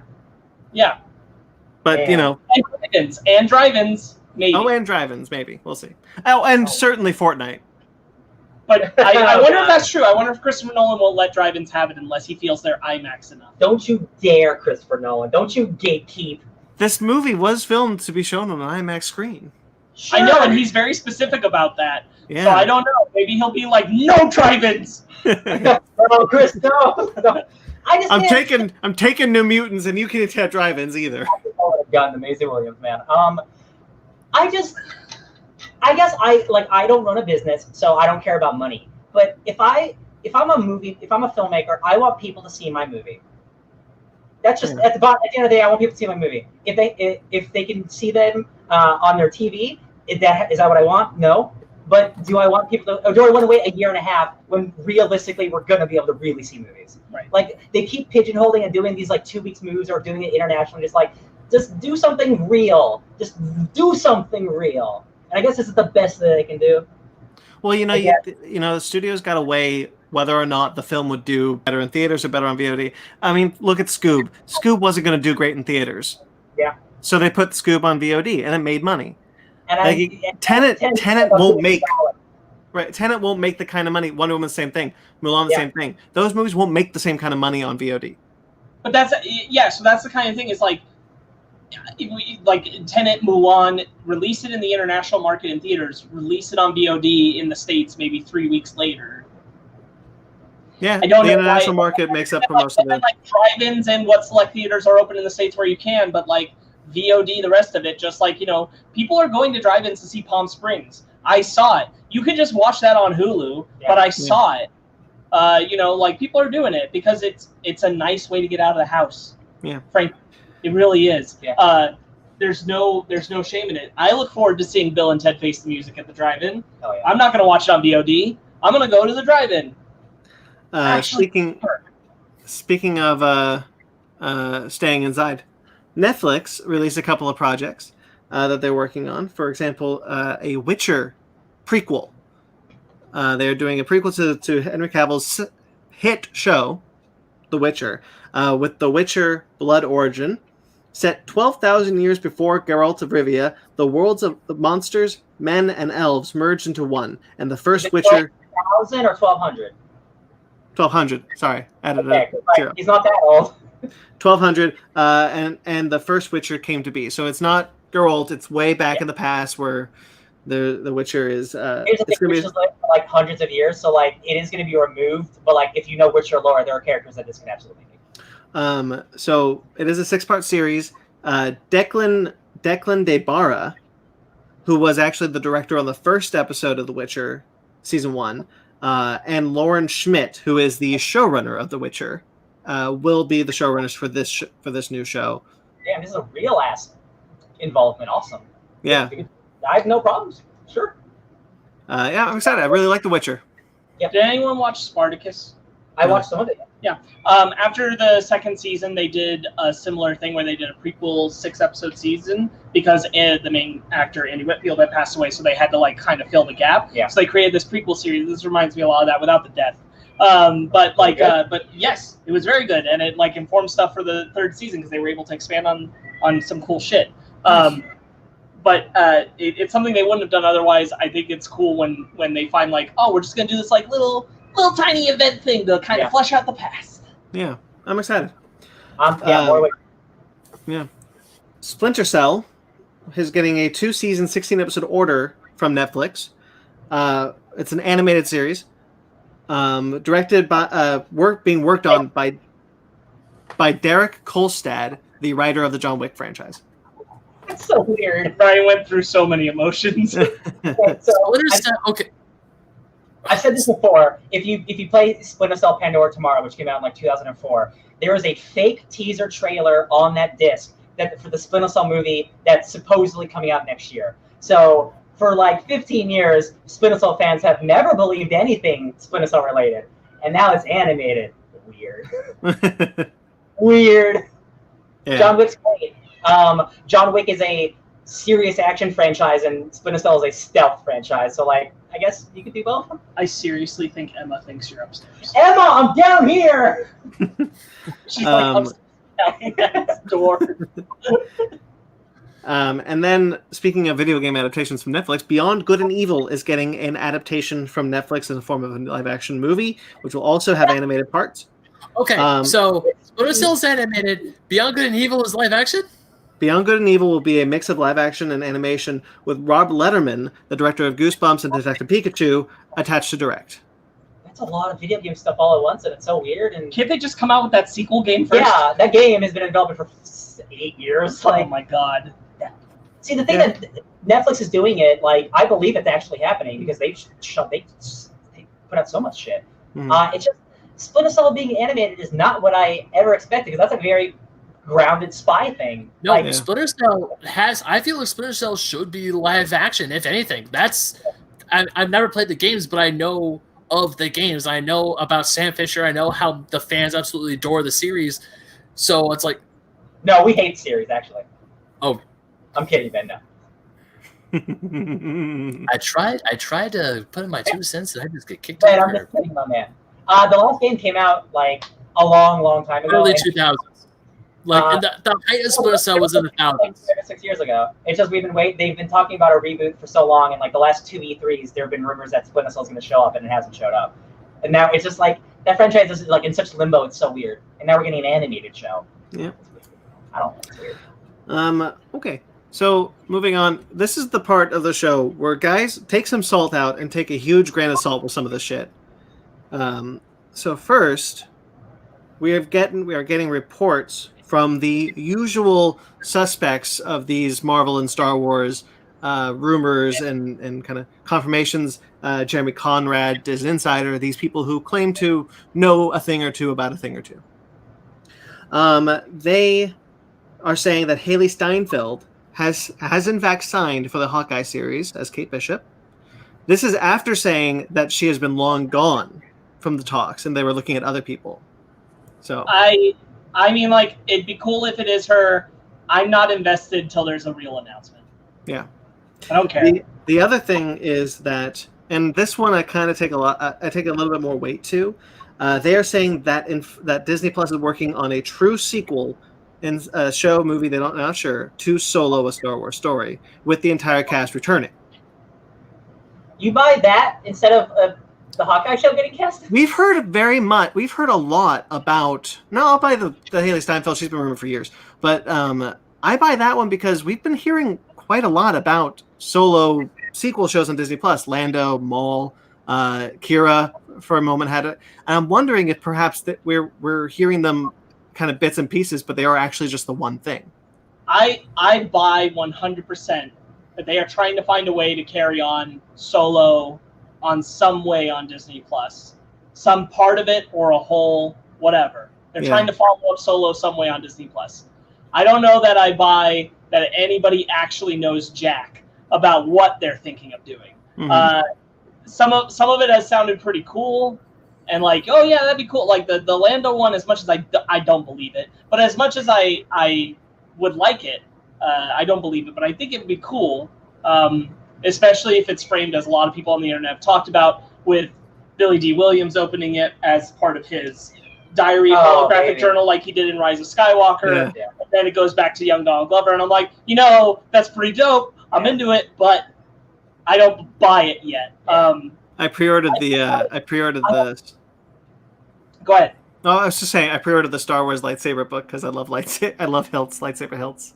I have a very hard time believing that Alden Ehrenreich is involved in anything at this moment related to Solo, because he's doing his own show, and I believe he's also working on a film. He did say there have been ongoing talks. I believe that, but I don't believe that they're looking to pull a lot with him at the moment. Mm-hmm. Because I would say, as much as I like him as Solo, I think he was the hardest thing for fans to get on board with. And I don't know that they really need... Honestly, you could carry on a lot of pieces from Solo without him.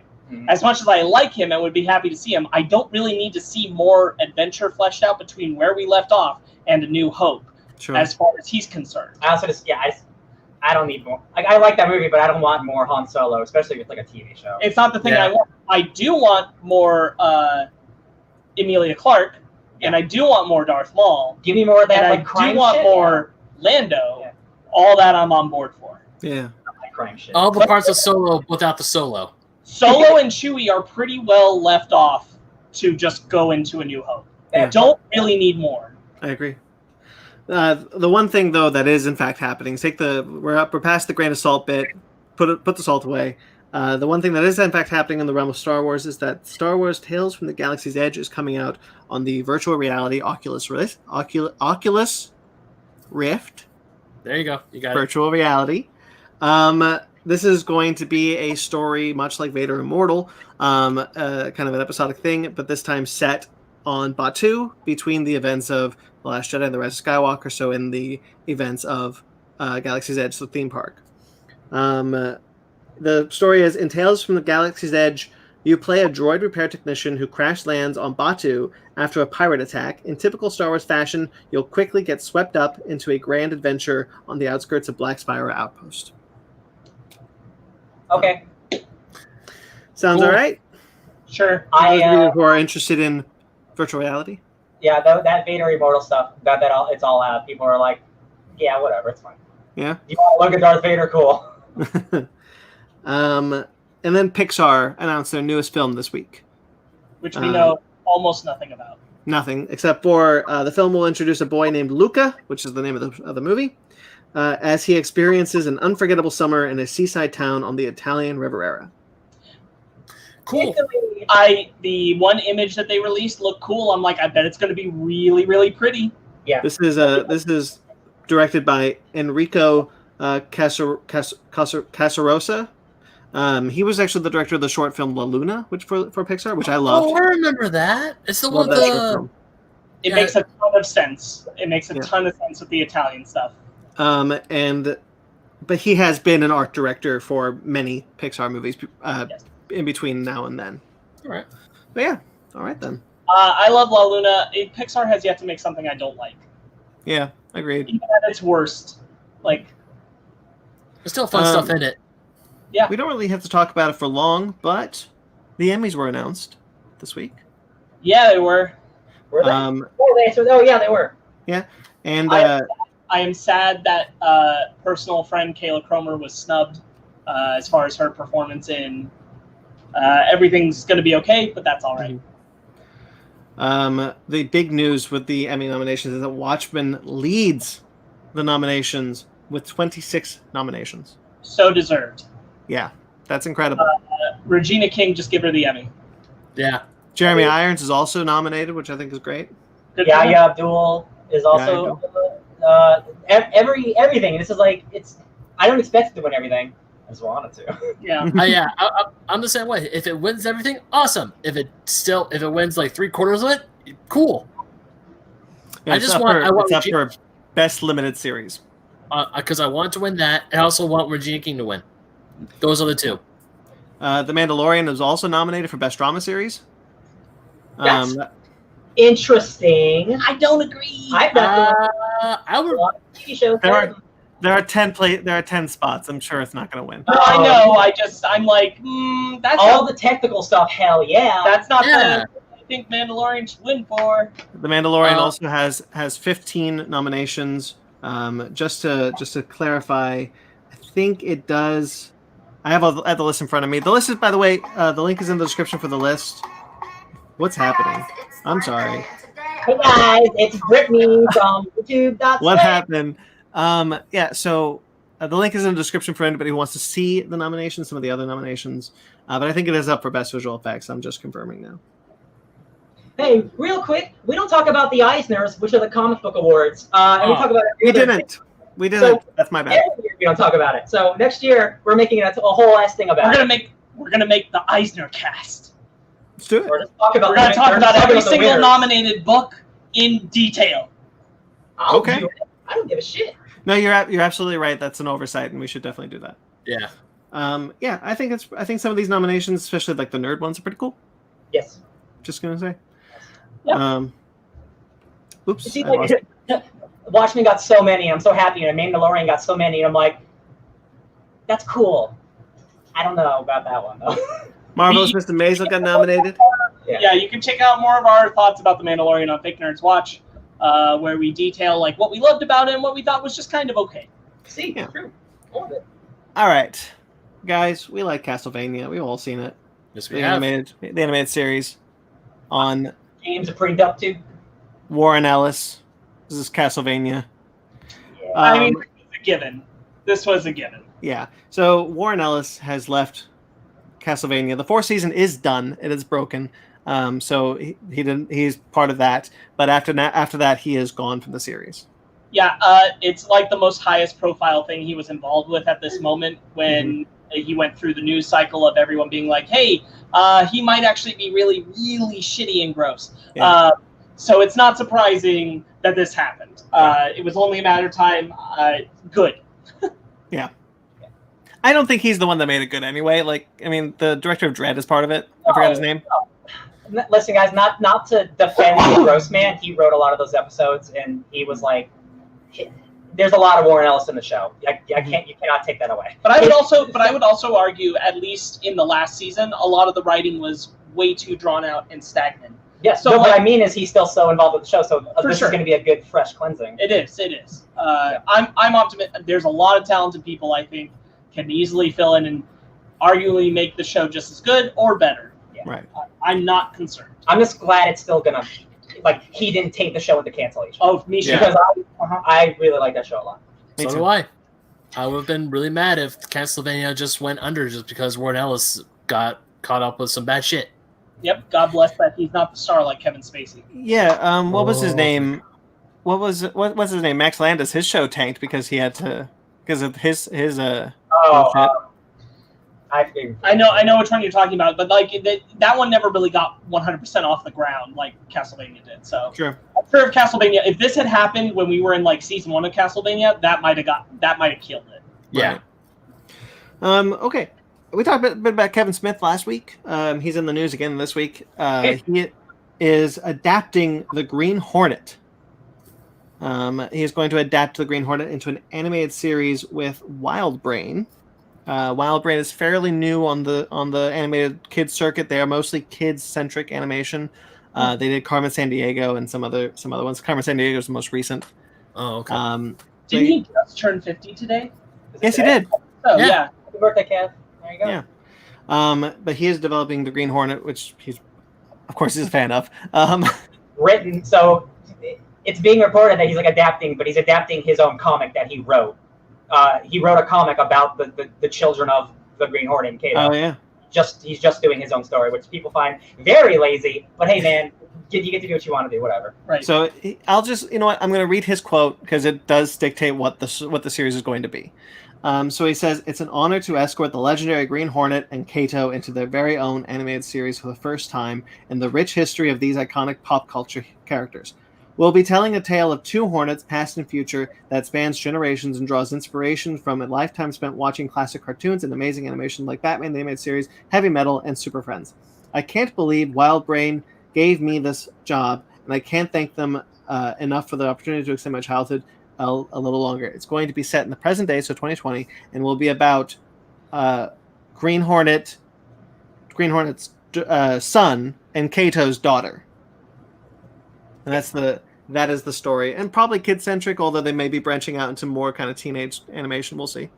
I to be honest, I don't really care about the Green Hornet. I don't know anyone that does. I gave that Seth Rogen movie a shot because I'm always down for characters to be introduced to me in new ways that I'm like, oh cool, I like this character now. I never watched that old show, never read the comics, didn't like that movie. Maybe this will do it. I probably doubt it. I really wish the concept of those old pulp heroes could make a comeback in some form of shared universe. I've always said that I think what would be really cool, and maybe I'm alone in this, but if you brought back the Spider, the Shadow, Green Hornet, Lone Ranger, Mask of Zorro, there's a comic called Masks that it's all team up with them and Alex. That's what I'm talking about. That idea. Set the films in the 1930s. Yeah. Keep it there. Don't bring it into modern day. Keep it there. I think that'd be really cool. Well, I'd like to say, Brandon, you are not alone, because I too want that. look, I'm not a big fan of the Green Hornet, but I am a fan of the Shadows very specifically, and also the Lone Ranger. I grew up listening to the audio dramas of the Shadow. Sure. See that Alec Baldwin movie in the Shadow? Once. The audio dramas are better. I just think it's hilarious. Wait, Alec Baldwin was in that movie? He's the Shadow. He's the Shadow. No, I just remember the toy commercials for the Shadow when I was a kid. Big nose. Yeah, that's all I remember. Alec Baldwin. Those you're 100% right, Brandon, that those things should just be left to their time, and I think every time they try to modernize them, it never works. Yeah, I agree. Gore Verbinski tried. Yeah, but he didn't put them in the modern day. No. But I know what you mean. Like he tried. But he also tried to make that a huge ass movie that also wanted to include like werewolves and shit, and the studio was like, absolutely not. And that movie still has an insane ending, which is crazy. That ending is still ballers with that train sequence. It's crazy. I don't know if you need that in a Lone Ranger movie. The Lone Ranger movie, the best part of that movie is the train. Yeah, and that is like that's where that $200 million went. Is that amazing train sequence? I watched the Lone Ranger only once, and I remember specifically when the train sequence starts. He does the Hi Ho Silver away. The music blares. His classic song starts. I'm just like, where was this the whole movie? It was waiting 2 hours in the back. Right. So Mags just said, and Dick Tracy. Do you think Dick Tracy could work in modern time or no? I mean, I'll tell you. What's his name? What's the actor's name? Warren Beatty. Warren He really Beatty. wants it to. He's been trying to get a sequel. Yeah. Ben, to really directly answer your question, not really. Okay. To do Dick Tracy and have it still be Dick Tracy and not just every other thing that we have had that is a modern adaptation loosely based on Dick Tracy, but taking it the next step to make it today, that's all he would be. So he wouldn't really be Dick Tracy anymore. Okay. Mm-hmm. He's one of those characters. I think this is true of the Shadow and the Lone Ranger as well. I think it should be true of the Green Hornet, where once you pull them out of their period, they're not really who they are anymore. The thing is that like their stories stopped being told at a certain point, and then they started being told again, but they were still being told like they were at that period of time. Then they stopped being told again, and then everybody thought, oh, let's just update them. So it's not like comics where they track them into the current day time period. Yeah. And if they haven't done that, it doesn't work. So Britt Reed, who the Green Hornet, he is like the son of a wealthy newspaper guy. So like in 2020, is a newspaper guy going to still be a billionaire? Like maybe. I don't think so. Try to picture doing Zorro today. What would that look like? Batman. Well, they've been trying to do that. It would look like Batman. Yeah. It doesn't look like Zorro. It looks like Batman. Because Well, they've been trying to do Zorro, the future Zorro movie for years. Right. You can't do Zorro as Zorro today. You can't. You have to change it, and that becomes Batman. Yeah. That's what it is. And Dick Tracy would be the same thing. All these pulp heroes would be the same These thing. pulp movies are just too risky, and like when we do get them, again, like that original Zorro movie from the 90s is excellent. You look at the most, like just that Perry Mason show on HBO. Yes. I've heard excellent things about that, and that's the most current like noir 50s thing I could think of. Yeah. And I'm like, it can be done. You just have to have a baller creative team that knows. And one of the things that I don't understand is whenever they do something like, and it's probably not the case with this animated series, but to go back to this relevant topic, but I don't understand about when they do the movies, they give them the budget of a Marvel film. Don't give it a smaller budget. Look what happened with The Invisible Man. Yeah, it's never about money. It's about the character stuff. And the action is so small scale. Like I understand wanting to make it a franchise, but sometimes you need to realize the Lone Ranger isn't a franchise movie. That's not what he can be a TV show. These characters deserve budgets more akin to what Upgrade gets, or The Invisible Man. Put them like an AMC show, like a super dope AMC show. Don't give a $200 million Avengers budget. Yeah. It's weird. All right, and before we get into... you are doing a movie where they are all together, they have all been established, then I can understand because you're paying to get all of them together, make it a little bit bigger and bombastic, something that involves all of them, but they'd have to be established in smaller things first. Yeah. Most of these characters haven't really punched anything other than Nazis. Yeah. No. Yeah. All you need is a costumer. You don't need big special effects. Yeah. Okay, and then before we get into trailers, real quickly, Courtney Cox has been confirmed to be reprising her role as Gale Weathers. Sorry, I forgot it for a second. In Scream. It's weird and crazy, and I can't believe it, and it's going to be super strange to watch because everybody knows kind of the premise of Scream. So David Arquette and Courtney Cox were married throughout all the previous films. So their characters in those films fell in love and got married. I really don't want to watch a movie where they make those characters get divorced because in real life they got divorced. So, or it's just off screen. They barely mention it. Yeah, but that's what I mean. Is like Clark. I prefer those characters being like. Here's the thing: those characters were put through the ringer more than once throughout the stages of those films, and always came back together. They were very much a couple heart of those films. That's how Wes Craven designed them. Wes Craven has passed on. I would prefer they not ruin that relationship. I prefer almost they just leave them out of it, because I can't see them being able to tenderly keep what they were, considering just how messy that personal stuff must be. Right. Yeah. Now that being said, I'm sure they get divorced. Now that being said, I know they get along well. They've talked about it many times. They can be professional, sure. I that's a weird and uncomfortable thing to imagine, though. Knowing that, maybe he's not. There is no way that the heart that was in it before can be replicated, because there's something that was so genuine because they were a real couple. Right. And I'd rather that was left alone. We kind of talked about this before. I'd almost rather that all of the legacy characters were left alone because Wes passed on, even though we got other people who were involved coming back. I would rather that Scream was just like, let's just be inspired by those things in a new place. You could have cameos by Sid or whatever, but I do not want them to be feature characters. This is So was Gail just going to be like a super reporter? My excitement about them coming back was when Scream 4 happened, which was stunning. I now don't need that. This kind of is like, I don't know how to feel. Sure. Yeah, we got that. Like, we got like that reunion. Now we're just gonna get like another reunion just because enough time has passed. Like, Hello, Joe 47771. I reserve hope that they will tastefully find a way to make them not the main characters, even if they're in it more than just cameos. I really hope they're not the main targets, that they're not the main characters, or just there to be killed. We've done it a bunch of times, and I do not want them to kill these characters. They don't deserve it. They've survived everything else. True. Yeah. Okay. So some trailers. We passionate about Scream. It pisses me off. Go ahead. So some trailers now. We missed it 3 weeks ago. Sparks, you brought this to our attention. Mortal. You want to talk a bit about what this one is? Since you it's Nate Wolf. This is from the director of Troll Hunter, which is super cool and weird little indie film.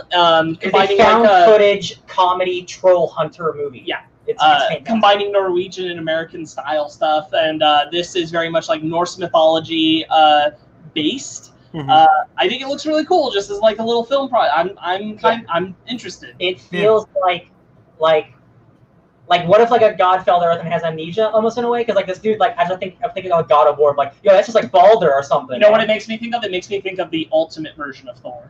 Okay, yeah, okay. Yeah, I get that. I just like Nate Wolf, like he's in Hereditary, so I support that dude in anything. He's also in the Naked Brothers band back on Disney Channel. So I just think it looks cool. Yeah, I'm glad you brought this to my attention. It looks like a cool, small budget, like superhero Norwegian thing. Yeah, looks cool.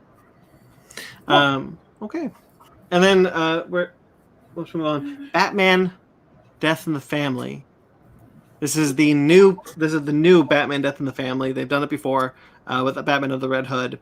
That movie's awesome. Yeah.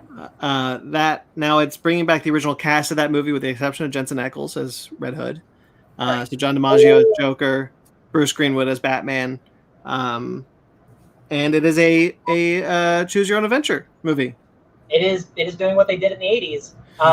Because a lot of people didn't like Jason Todd, and they're like, hey, let's see if people want to kill him or keep him alive. And unanimously, people wanted that kid dead, which is shitty, super shitty, but hilarious. It sure looks like if you go Under the Red Hood route, you just go watch Under the Red Hood. Yeah, I'm curious. Are we just gonna rewatch a movie that came out 12 years ago? Or like pieces of it? Yeah. I mean, don't get me wrong. I'm glad that Bruce Greenwood and John DiMaggio are coming back as their respective characters. But then, like in the trailer, when I see Red Robin, I was like, "That's supposed to be Tim Drake, though." Yeah, and then No, so it is. By the way, the original actor for Jason Todd, the Jason Todd before he became Red Hood. Yeah. Right. Yeah, it very much seems like it's kind of weirdly supposed to be tied to the Under the Red Hood film. Yeah. And it's also weird because there are times Jason Todd is dressed up as Hush, where he has the bandages on his head. It makes me wonder that even if you choose the Under the Red Hood path, it still has other options in there to mess things up, maybe. Yeah, maybe. Just to make it more interesting, because otherwise you are watching the exact same thing if you pick that route, and that's they can't do that. Did anyone know about this before this dropped this week? I don't. Yeah, it felt super weird and out of nowhere, and I'm like, what the hell is this? Yeah. I saw like a little thing for it earlier this week, and it's like it's an interactive movie. I'm like wait, oh god, what was that? Black Mirror. Bandersnatch. Thank you. I also read that it's like some combination of DC Showcase segments on it. Is that true? I don't know. I didn't hear that, but I do know the full title is DC Showcase Batman: Death in the Family. I'm gonna Google it while you talk. I here's the thing. I love John DiMaggio as the Joker. He's my second favorite Joker. Yeah. It's a crime that he's only been the Joker in the Under the Red Hood movie, and hasn't returned to the role. Yeah, I like this whole cast. So I'm kind of like excited to be like, well, I get more John DiMaggio Joker. That's awesome. Is Neil Patrick Harris coming back as Nightwing? Don't know. It's just like I get Jason Todd being Hush. Like I could see like that angle. I don't know if I want him to be Red Robin, because that's just more of Tim Drake getting erased. Yeah. Yeah. I mean, it could be. He wouldn't be there yet, but. Well, remember, Tim Drake took the Red Robin mantle from the Kingdom Come Dick Grayson. Oh. Okay. True. Very, very true. He did do that. Okay. So yeah. All right, then there you go. Here's what it is. Similar to 2010 Superman Shazam: The Return of Black Adam, this will include several other DC animated shorts to make up for its shorter runtime. Also included in this are the previously released Sergeant Rock, Death, Adam Strange, and the Phantom Stranger short films. I think what this means is that it's a shorter runtime each time you run through the choices. So It's not very long, but there are multiple paths. Yes. Right. But it itself will probably only be less than an hour. Okay. Yeah, because even Bandersnatch, because after you did certain paths, they gave you the option to go back and pick and choose. Mm-hmm. I mean, it's a cool idea. I mean, it is cool that they're doing the same thing they did before. It's like, hey, but we're doing it like the modern 21st century style. I'm like, that's cool. It's also about like, yo, do you want to kill this kid? Like, okay, whatever. Yeah, it's just hey, you want to see all these paths? And it's like, I guess so. And it is weird that it's spiritually a prequel to the Under the Red Hood so specifically. Yeah, if it was trying to I would say, do you either just retell that same story, or do you do it more closely to the comic, even though it is pretty close to the comic? I guess I don't know what you do in this situation. Don't even make it. It's an odd duck. I think we can all agree. It's just very odd. Yeah. I mean, I do applaud not to completely shut on it. I do applaud DC for trying something a little new. I guess I'm just because you have the Bandersnatch and you have the Kimmy Schmidt thing, and those are on Netflix. If they would have put this on like DC Universe, that'd be kind of cool. Give something for that streaming service instead of it being a physical DVD. I wondered if it was designed for that initially. I bet it was. I thought of that when it first. That streaming thing is dead. Yeah. Oh, dead. Speaking of animation, Jurassic World Camp Cretaceous dropped their first trailer and release date September something. I forgot to write it down. This is, I guess, set during the time of the first movie. Is it? Oh, well, wait. Okay, no, hold on. Jurassic World? Jurassic World. Okay, sorry. For a second, I thought you meant Jurassic Park, like the actual first. But in this, it's called Jurassic World. Okay. Yeah, because we see the Indominus Rex. Yeah. I guess like I know kids like dinosaurs, but like I don't want a Jurassic Park kid show. I guess I'm sure it's gonna be charming and whatever. But the like, dinosaurs look good. Yeah, I like the concept more than I like what I'm seeing from the execution. I've always been interested in like the idea of the other inner workings of Jurassic World, what else they do, because I thought that was pretty interesting, and I agree with Sparks that the first movie should have just been the park is open. But I don't want to. Thank you. Yeah. No, I was gonna say that's exactly what this show should have been. Pre-Jurassic World. Don't have things go wrong. At least not catastrophically. Have kids actually just go learn about dinosaurs and see how the park works. It doesn't need to be high stakes because, let's be honest, you're not going to kill any of the kids, so who gives a crap? I mean, if you're going to have anything, like maybe have a kid get into an entanglement with... Entanglement? What? No, not like that. Sparks, a little tussle with a raptor? No, not tussle with a raptor. Like maybe have like a stare down. What's the one with the really hard head? Brachiocephalus. That one, yeah. Like maybe, like maybe I don't know. I mean, you can have some stakes in like not a big Friar Tuck. Yeah. I don't know. I mean, because you could have something like that. I mean, I'm talking about what I'm trying to build on what Sparks is saying. Is like have kids go and learn about dinosaurs. There has to be conflict in your show instead of them just being an entire educational show. They have kids like go where they're not supposed to go, and then it's like, oh shit, a dinosaur. Wait, pause. Does there have to be conflict? Can't it just be an educational, flashy show specifically made for children that uses the universal dinosaur? Oh, did you mean to say Lost World when the girl in the beginning? To the girl in the Lost World. Oh yeah. That girl, you're right. This is a kids animated show. They're not going to kill the kids. Also, that girl didn't die. They very specifically say that in the Lost World. She just got. Oh, she's okay. She's okay. She's fine. They very much stress that she's not dead. So I always thought she was. I thought she got eaten. But no, here's the thing. Yeah, no, Hammond says it very specifically. In my defense, it's been years since I last seen Lost World, but continue. It's time to return. I know the stakes are low because I know none of this cast is going to get killed. Mm-hmm. None of them are in any real danger. The dinosaurs look cool enough. That's fine. Yes, just set it before Jurassic World. Let the park be functional. This is not interesting to me. This is just bleh. This is just cash grabby. I don't care. This feels like fan fiction in a sense. For me, it's like everything you're saying about like, I do want the park to be open and like people just be going about their day, and it is like a normal zoo. But like, what does that mean running a zoo when there's giant dinosaurs? That's interesting to me. I don't need conflict when the conflict is like, oh man, we got to get our shift changed. What if the dinosaur escapes? That's fine for me because it's dinosaurs, right? When you make it up just about the kids, the stakes are gone, right? It's an animated show. None of these kids are dying, right? It's Jurassic World again, so it's just the Indominus Rex, community camouflage. It's stuff that I've seen before. I'm just like, there's nothing here for me. It's not going to be. I don't care about this. Yeah, you have the raptors. You have Blue and the other raptors staring them down. You have the T-Rex bursting through the gates. It's like, really?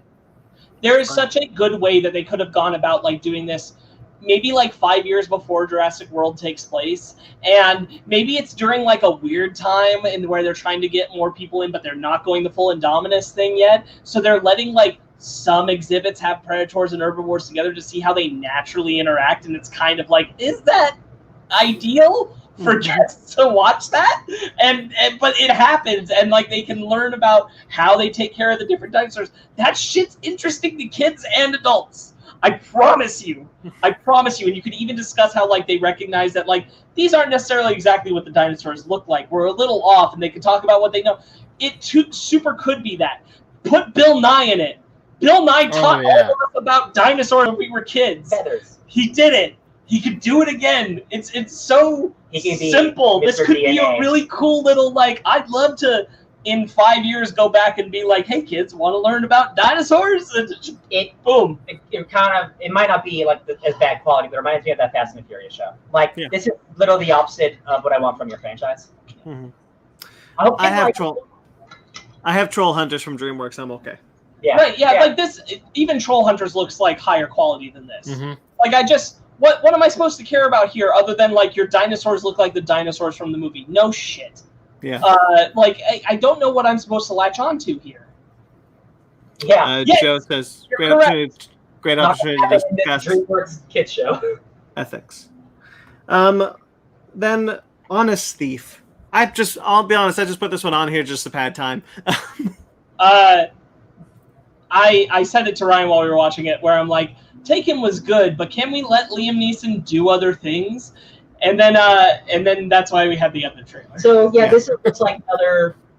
Almost the whole cast is great, which stinks because it looks like a generic. I know Jeffrey Donovan's in this, and I'm like, man, I wish I gave a shit. Yeah, there's a lot of really good people, but it's just like another like, oh, he used to be the baddest man in the world, and we gotta get him. Like, wow. I honestly like we moved on from that trailer to the other Liam Neeson movie trailer, and I totally forgot everything about. Yeah. Honest Thief, is that the name? Honest Thief. Honest Thief. Yeah. Because he was like, oh, is this the Liam Neeson movie that has his son in it? And I was like, I don't think so. So then we Googled that, and then that's what the next trailer is. This is This is sad. It's sad to watch Liam Neeson be wasted on. It's sad to watch Liam Neeson and Jeffrey Donovan be wasted on projects like this. Yeah. Jai Courtney deserves this though. I mean, at first when I was watching the trailer, I was like, "Hey, this actually looks kind of cool." Like he's a bank robber. He doesn't go around murdering people left and right. He just takes money. He wants to turn himself out and live a good life. And it goes to shit. No, I've seen this, and look at the large variety of Liam Neeson films I've seen. Yeah, all of them. The guy who plays. I like The Commuter. I'll be honest. I heard good things about that one. I just haven't seen it. But I did hear good things. I'm not saying like everything he's done since Taken has been bleh. I'm just saying like they're very, even Commuter, I would argue, to some level, they're typecasting him into something that I'm like, he's capable of more. Yeah. He's capable of so much more. Mm-hmm. So In the 90s, sorry, real quick, but in the 90s, that dude didn't make action movies. That dude did nothing but dramas, hardcore, sad dramas. And then he did a little bit more, and then he did Taken, and then he's action man. So that leads us actually into, thanks to Ryan and Sparks, Made in Italy with Liam Neeson also. Yeah. And his son. 20 seconds in, I was like, I am so much more interested in this. So this is Liam Neeson and his real-life son playing his son in this movie. They own a home in Italy that clearly, like, the son kind of wants to get rid of, the dad wants to like, furnish up and respect. All this kind of revolving around the death of his wife/his mom, which is obviously a very personal film for the two of them because Liam Neeson's wife passed away a few years ago. So I'm all about this. I'm all about when people do personal projects like this. This looks intimate. I love Liam Neeson just playing a guy. Just a dude. You don't get to see him just be a dude in like pajamas ever. I know. Man, look at Liam Neeson eat that spaghetti. It's great. I watched this and I love Liam Neeson. He's one of my favorite actors. It's filmed entirely on location in Italy, so it looks great. Yeah, watching this one, I looked at it. I was like, these are the kind of movies I want Liam Neeson to be making right now. Yeah. Exactly. Check his 90s work. I've seen a lot of it. They're all. I am already very touched just about the idea of the two of them working on this project that in some ways feels cathartic or in some way tributary to the loss of the loved one in their life. Mm-hmm. So I'm highly interested in this. That looks great. I'm so glad that Liam Neeson, as he's getting a project I can't seem to make myself care about, has a project that I absolutely give a shit about, and I'm very happy for that. I think the last thing, it was like maybe, was it 2013 when the A-Team came out? Or was it earlier than that? 2011 was the A-Team. Yeah. Because like he's dope in that movie. That was like, really good. That's also really good around Taken though, so I'm like, man, Liam Neeson, has it really been that long? Like, it's got to be something. But to be fair, Hannibal Smith is that kind of character. No, he is, but Liam Neeson hams him up so hard. But I mean, it's time. Like, he's having a good ass time. Yeah, exactly. Hey guys, the A-Team rules. Just gonna throw that out there. He really did. Yeah, it does. Okay. That's it. Cool. Topic time. All right, good night. Transforming into our topic. Like I said up top, guys, hey, we're having a hard time finding things to talk about. So we decided to talk about Netflix's first part of the War for Cybertron trilogy, Transformers War for Cybertron, Siege. Full spoilers for all 6 episodes. If you have not seen them, be warned. What do we all think? I'll go first. If this came out on YouTube, I'd be pretty impressed. This came out on Netflix as like a regular show. It's kind of okay. Mm-hmm. This just really, really, in a lot of ways, wasn't what I wanted the show to be. Sure. There are nice things. We're gonna get into it, but overall, I found myself constantly being let down by the show, and I wish I wasn't. Ben? I'm the solar opposite. I had a great time with this show. Told you. Did you guys have bets on whether or not I was going to like it or not? No, we didn't bet on it at all. We just watched it. We just stated it. And we're like, I think Ben's probably going to like this. I was pretty unimpressed at the beginning, but by the end of it, I actually kind of got into it. So by the end, I was kind of like, okay, I'll watch the next part. Next part. Real quick, Mag. Yes, I agree about Darkman. Yes, my Darkman appreciators. Darkman rules. Darkman's so good. I have always wanted Darkman and the Shadow to play in the same sandbox. Oh my gosh. Mm-hmm. Anyway, that's not the topic at the moment. Not yet. I just really want to broad stroke very quickly and say, I think it's problematic when the writing of the show actually convinces me that maybe Megatron is right and Optimus is wrong, but they don't explore it. And I hate it. I hate that they don't explore it. In fact, they so specifically don't explore it that anytime it's brought up, like to Jetfire, why are you switching to the Autobots? And Jetfire's like, well, this isn't what I signed up for. And then an Autobot's like, Jetfire, what did you sign up for? And he's like, I can't remember. I don't even remember what I'm fighting for. No, you have to tell me. You have to tell me what it was. The biggest sin that this does is it is I would say false promises, if anything, because it sets up all of these really interesting dynamics that they never get explored. Never, not once. All this stuff about classism, about racism, all this class warfare, or like Megatron was oppressed and he fought in the pits, and you don't know my struggle. All that sounds dope. Never explored. So all the evil stuff Megatron's doing, I don't buy it because like you want me to buy it, and I want to believe you. And sometimes I do believe Megatron more than Optimus, but they keep rewarding Optimus when he is clearly also the bad guy, and Megatron just gets shit on for trying to be a good guy. And I'm like, I think the thing that exemplifies that really well is the Alpha Trion protocols, which are introduced and destroyed. Yeah, okay, that part I'll give you. That part I'm like, okay, that's bullshit. How about the Guardians? Who was just like, let me go talk to the Guardians. The Guardians are like, no, thanks. And then it's like at the end, yo, what up? I'm suddenly gonna get involved. Why? No, actually, I did kind of like. Well, the why is because he believes in whatever Optimus is talking about, which I don't know what he is. You kind of do see him. He's like the Guardian who's watching Optimus leave. You see him through the smoke, and you kind of get the sense that he will make us supreme. Yeah, he would show up. He would show up a little later. So that was foreshadowed. No, I get that. Let's roll it back because that's ending talk, and I don't want to get quite there yet. Okay, I really like the concept that Megatron, when the show starts, is actually more neutral, or at least more moderate, than the rest of the people around him, specifically Starscream and Shockwave. They are radicalizing him.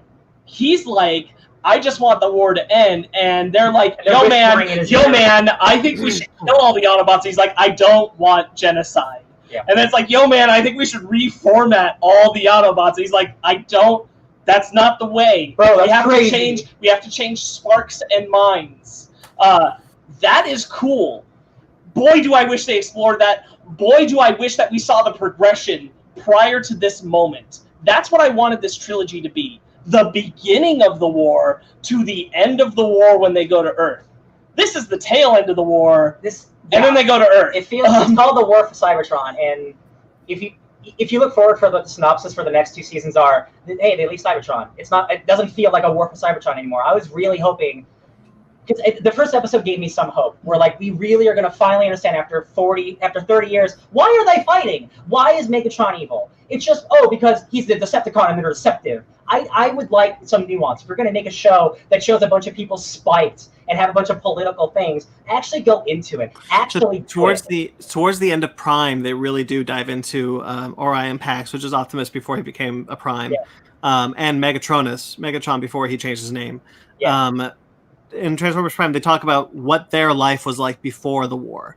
They were friends, and a lot of media takes the idea that Optimus and Megatron were friends before the war started. This kind of adds the other wrinkle of that Megatron was oppressed, and the Decepticons are the lower class of the Transformers. No, they are. And I would have really liked it if we had gone to the beginning and see Orion Pax and Megatronus, see them, and then lead to the radicalization that we see the split. That would have been really cool. So, I want to be clear. We have some negatives about the show. It's not that I think the show is bad. I just think I've seen most of it before. Yeah. Mm-hmm. And usually just faster.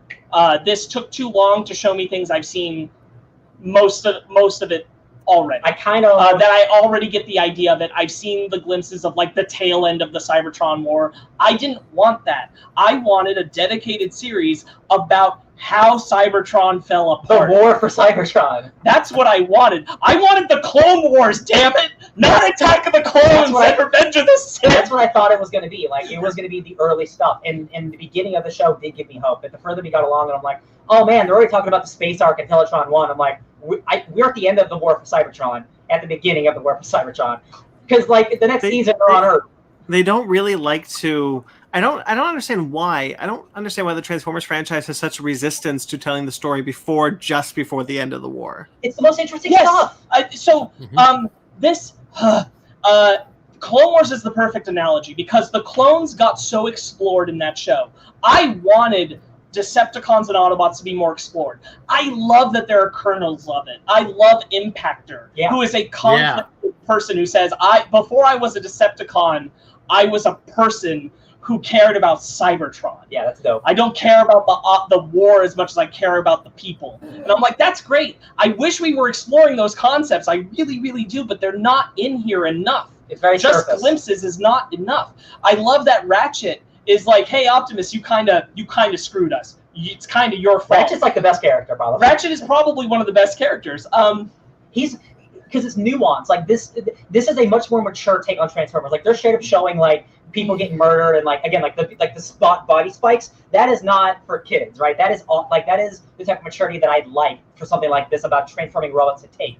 But again, it skims the surface on everything without really ever diving in, and it's such a disappointment because I'm like, don't even introduce that stuff if you're not going to do it, right? Because like you're robbing the audience of like actual nuance, which Ratchet has. Him and Impactor are like the only characters with real nuance. Kind of Bumblebee, like they start him in that way to give him a new angle. But he's an Autobot. But he becomes an Autobot, but not by choice in this one. No.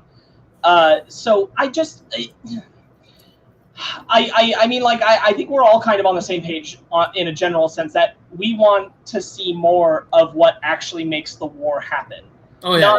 What makes these opposing forces? Because for too long, the Decepticons have felt just like they're bad.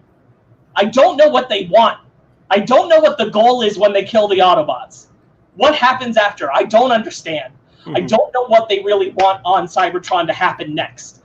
Because they just never...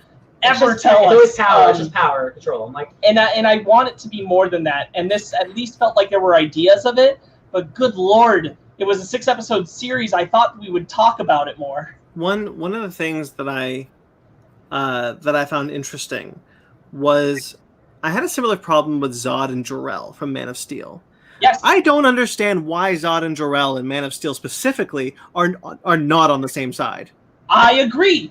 They're on the same page, yeah. And so Decepticons, Megatron and Optimus Prime both want freedom. Yes. From what? No, they don't. Megatron's thing is peace through tyranny. Optimus is freedom is the right of all sentient beings. Because historically. But Megatron and you can still think that Megatron is the supreme leader. Whereas in the beginning, Megatron wants to have his slaves freed. No, Ben, when the show starts, Megatron is the one who is more moderate, who is saying, literally, when they put Autobots in front of him and Starscream says, we should kill them, Megatron says, we don't that's not how we change sparks and minds. Megatron says that. That implies something more. This is not just about... Megatron does get radicalized as the 6 episodes go on. But this is not how the war started. Yeah. He did not start as a power grab of being a tyrant. That's not what this is. What bums me out is this starts... It feels like almost more like an Xavier Magneto situation than it is like a supervillain versus like a superhero. It's these two people with conflicting ideologies. They both want all their people to be free, but I don't know who the oppressors are. I don't understand what they're fighting for. It's the Autobots. Well, no. Magnus has that part where he's being tortured, and he says to Megatron, don't ruin Cybertron. Don't become those who we rose against. Oh, you're right. Mm-hmm. Who is that? Who? What was that? What is that? That's what I'm saying. That should be something that happens in the third part of this trilogy, not the first part of this trilogy called The War for Cybertron. That's what's so frustrating about this show. Because I'm like, it's there. You're hinting that it's there. And I just want to piggyback off. We're jumping to the end for this. But what you said about Zod and Jor-El, this is why I'm like, dude, I'm kind of agreeing with Megatron. Because when Optimus is taking the Allspark to go through the space bridge, everybody is trying to say to Optimus, have you thought about this? Have you really thought about this? And a lot of people believe Cybertron will die without the Allspark. Yes. And Megatron believes that. And he's like, look, dude, I know you don't agree with my politics, But you're destroying but you are going to kill our home. And I'm like, dude, can you imagine? This is just basically Zod and Jor-El facing off, and Zod saying, hey, I understand that you don't agree with the way I want to run things, but you can't just blow up Krypton. It's Billy with the nuke in Wasted And Space. that's why I don't like, yes, everything works out okay in the end, I guess, but Optimus is working off the belief that Cybertron will die. Yes. And it is implied in this show that there is more than just Decepticons and Autobots on the planet. There are Cybertronians who haven't picked a side. So he's just letting them all die. Yes. And the problem, Optimus kind of sucks. And the problem I have with that is that when God shows up, he agrees with Optimus Prime, so that makes He Optimus shows up Prime, after the Allspark goes, That and makes then he Optimus Prime decides the to get hero. arrested. And I'm like, why? and listen, we know that Cybertron was not going to be destroyed. We know that. The entire inhabitants of the planet do not know they might not just be killed because of Optimus Prime's stupidity. But God gives him he's like, no, Optimus Prime, you're the good guy. And Megatron hits that point so hard, he's like, what you're talking about is extinction. I'm not talking about that. And like, yeah, Megatron's on the wrong side, because at that point he's given into, I'm going to reformat the Autobots, make them have no choice but to be Decepticons. Shockwave is a cool scientist, man. But from his perspective, Optimus is saying, I'm going to kill the planet. Yeah. That's a totally valid point for Megatron to come from. Yeah, honestly, like again, like Zod and Jor-El in the council chamber when Zod's like, "Hey, Jor-El, join me," and Jor-El's like, "Not like this." It's the same thing. There's some writing in this that really frustrates me. I'm going to highlight one specifically where Alita says to Optimus, "Optimus, you didn't start this war," and he basically says, "Yes, but I did."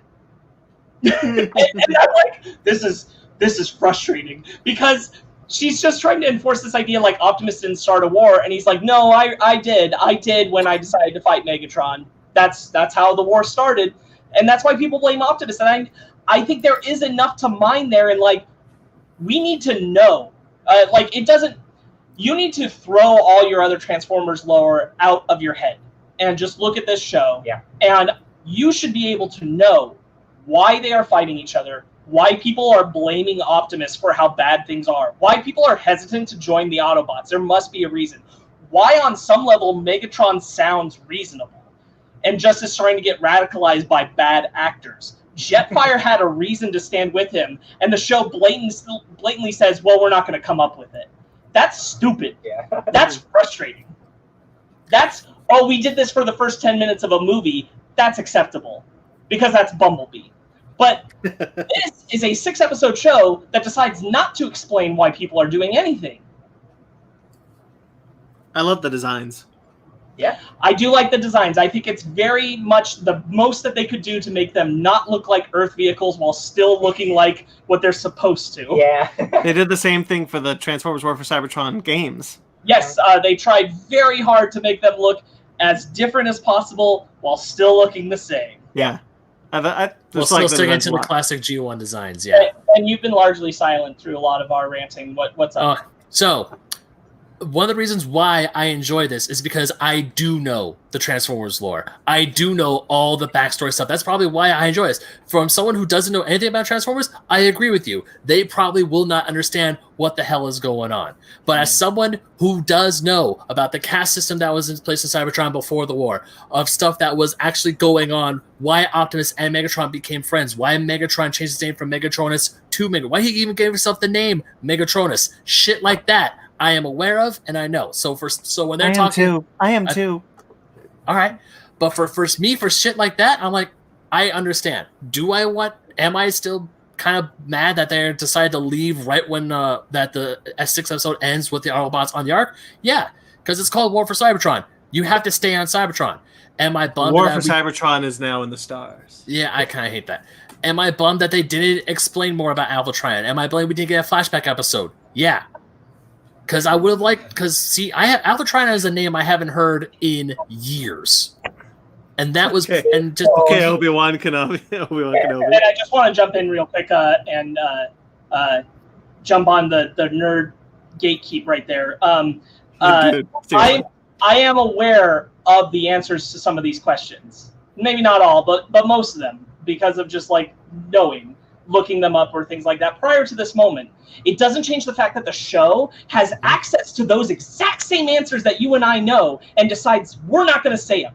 We're not going to put them in the show. We're not going to divulge into this. We're not going to make it interesting. When it comes up, we're specifically going to dodge the question. That's bad writing. Yeah. A good adaptation will give the audience everything it needs to understand everything, whether you're a fan or not. You can watch you can watch Iron Man and not know anything about Iron Man, or know everything about Iron Man, and you can still get enjoyment out of it. If you know Transformers, this helps you. If you don't know Transformers, this hurts you. Yeah, you shouldn't have to go watch a 4-hour YouTube video essay about why there was a war on Cybertron to watch a first part of a trilogy called War for Cybertron. They're selling you on the origin of the Transformers, and they're not selling you. And now, like our co-host, Mr. Gatekeep, I know a shit ton about.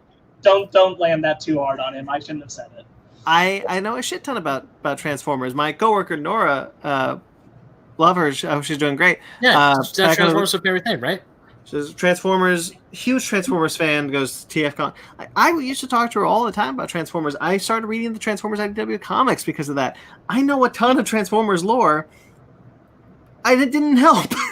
I like it. I like it. I think it's a fine to good show. I mean, I'm not saying I'm not saying I love the show. I'm saying I enjoyed it. I'm saying I had fun with it. One of the things I really love with it is the fact that Optimus Prime is at his wit's end.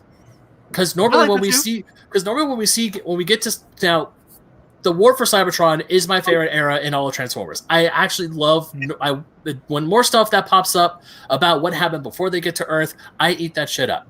I love it because I want to know how it happens. It's kind of like Brandon, you're in love with the prequels, how the politics, how things got to where we know. So seeing Optimus Prime just beaten, the Autobots beaten, Megatron essentially has already won in the show. Seeing seeing Optimus beaten and him trying to grasp those last bits of his ideology, I kind of like seeing Optimus at with his back against the wall. It's just I would have liked to have known why a treaty was impossible for Optimus and Megatron. Yeah,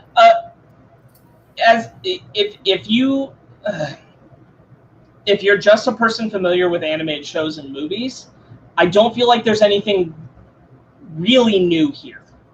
Yeah. And that sucks. That's the part that sucks. Yeah. I wanted this to be something more than the glimpses we've been given before in any film, in any show. Not the comics, cool.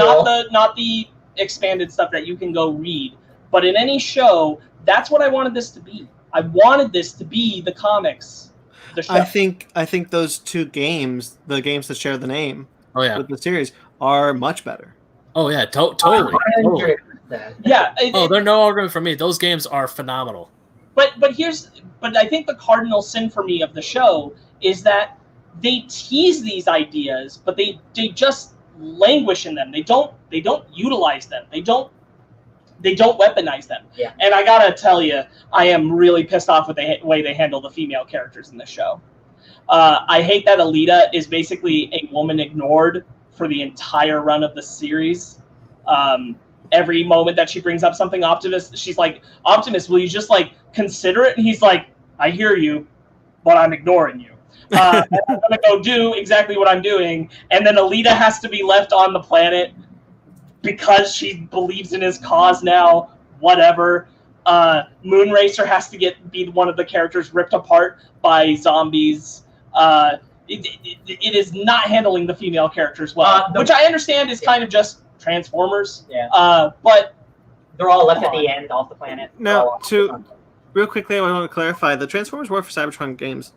Yeah, they're better just on a just a everything level. But the idea is that it's the exact same period that we just saw on this animated show, and it just tackles that same period, and there's nothing different about them, the exception of the games less action, less action.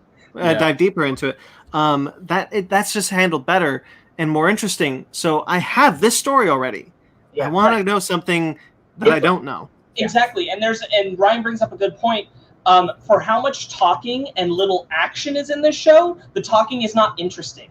They are not telling me things It's that I never- want to it's never know, well written. or they're walking right up to it and then backing off. I got heavy, and this isn't indicative of like the actual plot. Well, yeah, it is. I got prequel vibes. There's a lot of people walking and talking.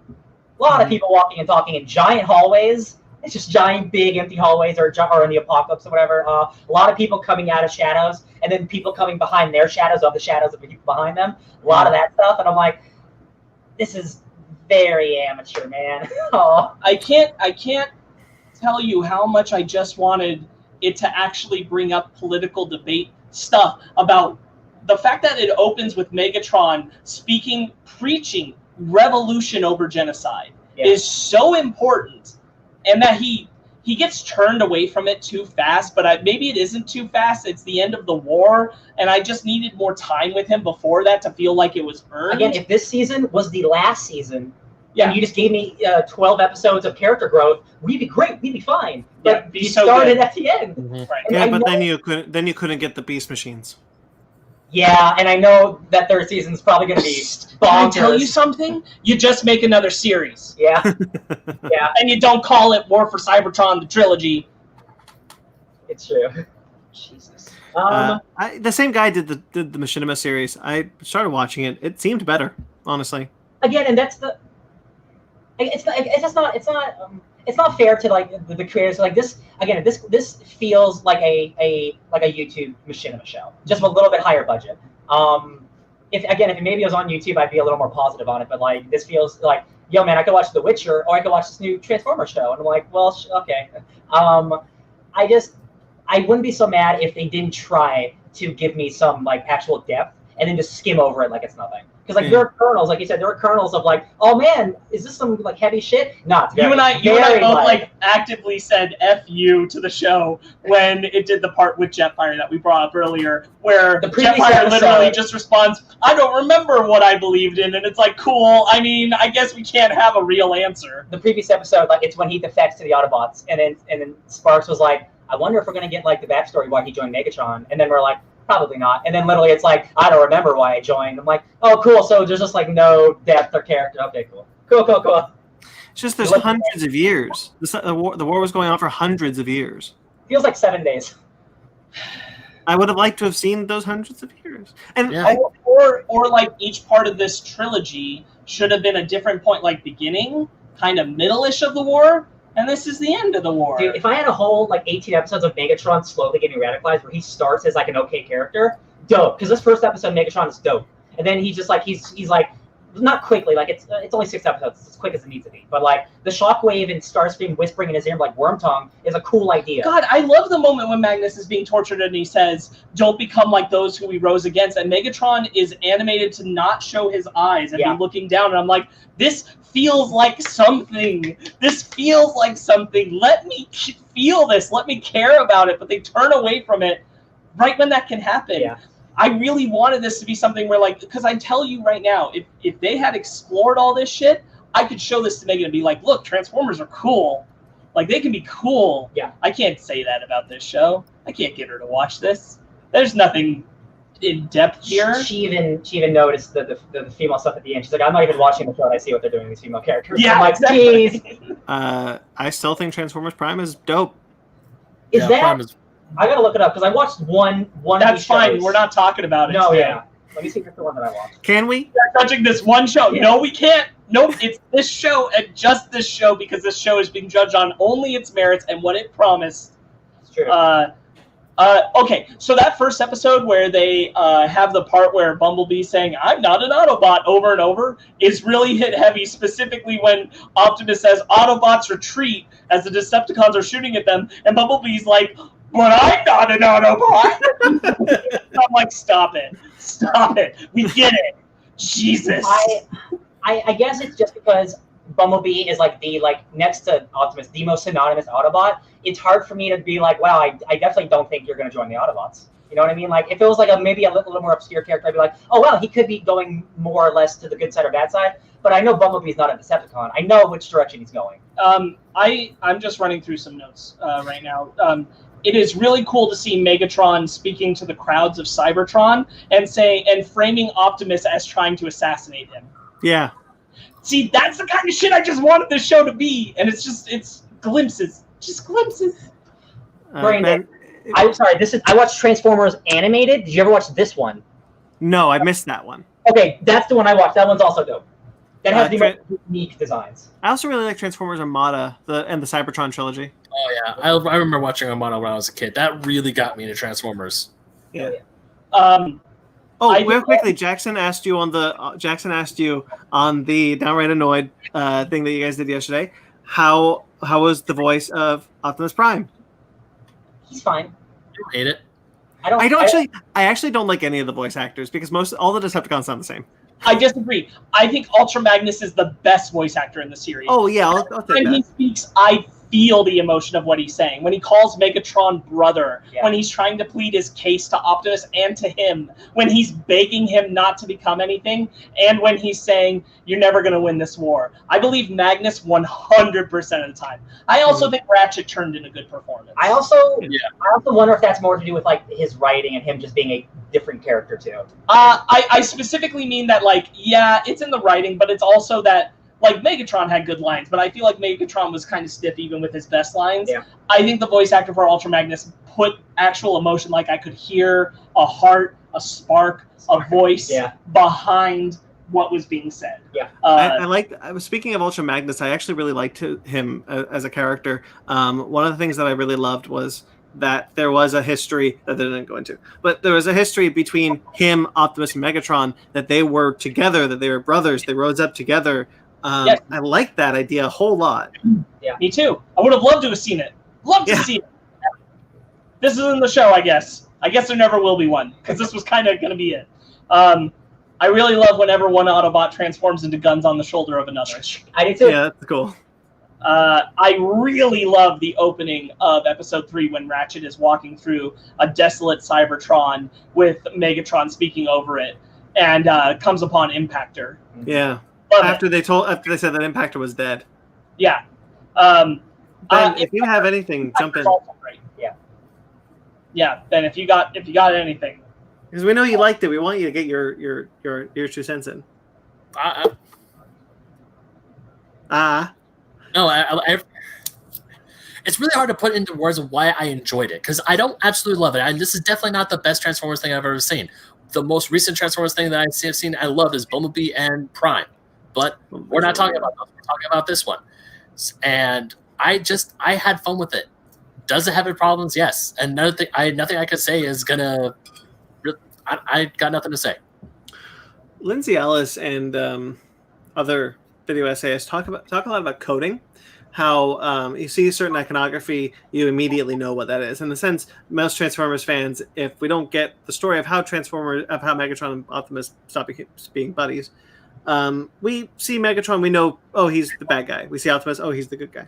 Red and when blue. When you try to go into that, when you try to be like, okay, we're gonna fight that coding, and then don't, I kind of feel cheated. Exactly what I mean. Because it's always been black and white, like, we're the good guys, you're the bad guys. You start introducing me, like, nuance and, like, politics, and, like, oh, maybe there's a reason you're bad. So, yes. Yeah, if this had just presented Megatron as, right from the get-go, he's the bad guy, Optimus is the good guy. Okay, I would have turned off the deep thinking part of my brain and gone, cool, Transformers, animation's good, like it.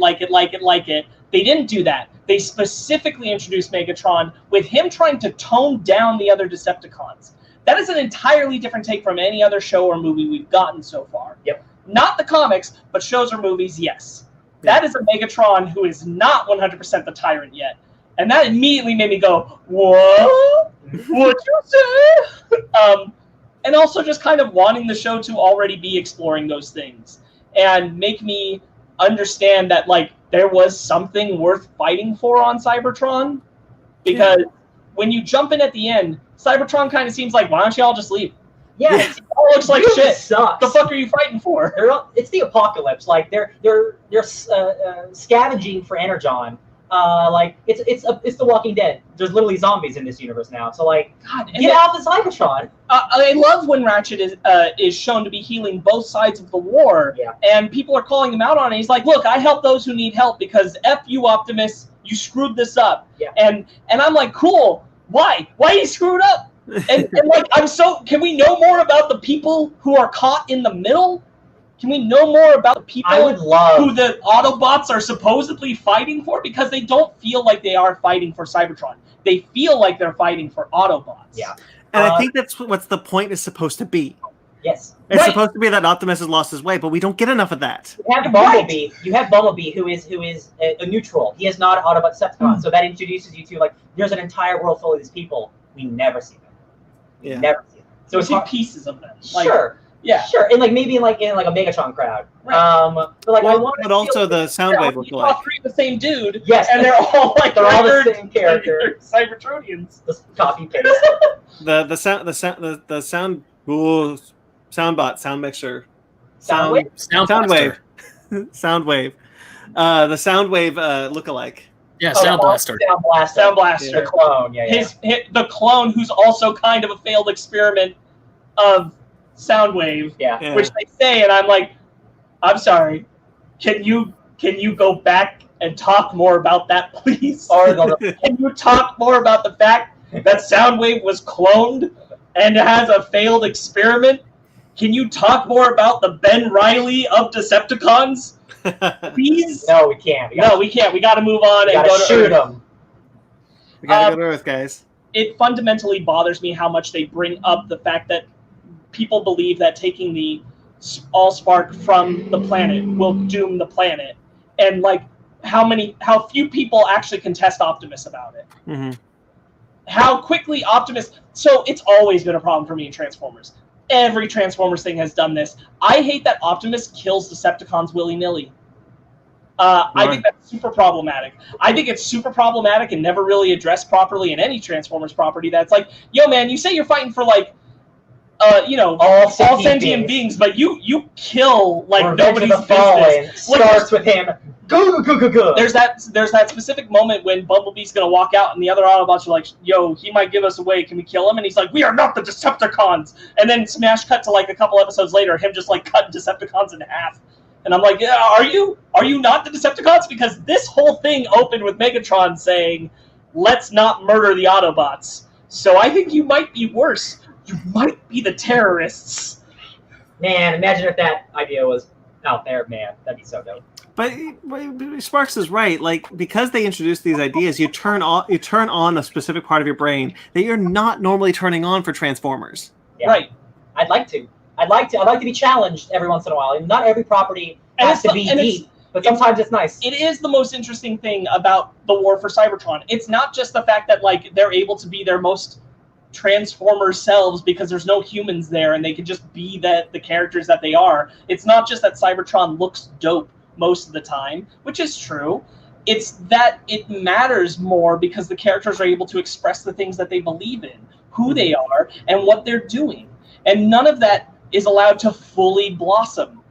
Mirage has a cool power that he actually makes things Mirage. And I prayed in the back of my mind that this season wasn't going to end with them actually going through the space bridge. I was like, please don't tell me that we're not going to just expand on what's at least here. We're not going to expand on what's at least here. Magnus shackled in the opening of episode 4 and being taken in the rain is probably one of the coolest visual sequences I've ever seen in any Transformers anything. Yeah, it's great. That was awesome. Hey, cool Alpha Trion, but we'll never know him. That was dumb. That was all dumb. The whole Alpha Trion protocol is dumb. It's a little confusing. It's a little confusing when you take into, like, they're talking about like the people they rose against, that Optimus and Ultra Magnus and Megatron were like rose up against them, and then there's Alpha Trion and like how does he fit into their relationship? If he died before people rose up, then why did he just give the Matrix and the protocols to Ultra Magnus and Optimus and not to Megatron? So it's super confusing because I don't know who was fighting for what to begin with, because Alpha Trion was supposedly leading Megatron and Optimus and Ultra Magnus, as the show says. But Megatron kills Alpha Trion. Why? Well, they'll never tell us. Whatever. Because he's bad, but he's not. Because he doesn't start bad. So certainly at that point, he wouldn't have been that bad. Exactly. That's what the show would lead you to believe. So it's like he had to have a reason. What was the reason? And then you got the Impactor who claims like, oh, you're the Autobots. You hang up in your ivory towers drinking Energon while we're all working in the lower class. And I'm like, well, now hold up a minute. Optimus is an Autobot. He was fighting alongside Megatron. They were rising up against something. I'm confused. Yeah. And this isn't me like saying, again, that me as a nerd doesn't understand some of the concepts of what's actually supposed to be here. This is me saying as a person who watches a show that you're telling me things in a confusing manner that makes it so I can't enjoy and appreciate it. Yes. Just to be clear. Yes. Magnus's death is dope. Yep. Yeah, I like everything. I like everything with Ultra Magnus. Yeah, I like everything with Jetfire also. Yeah.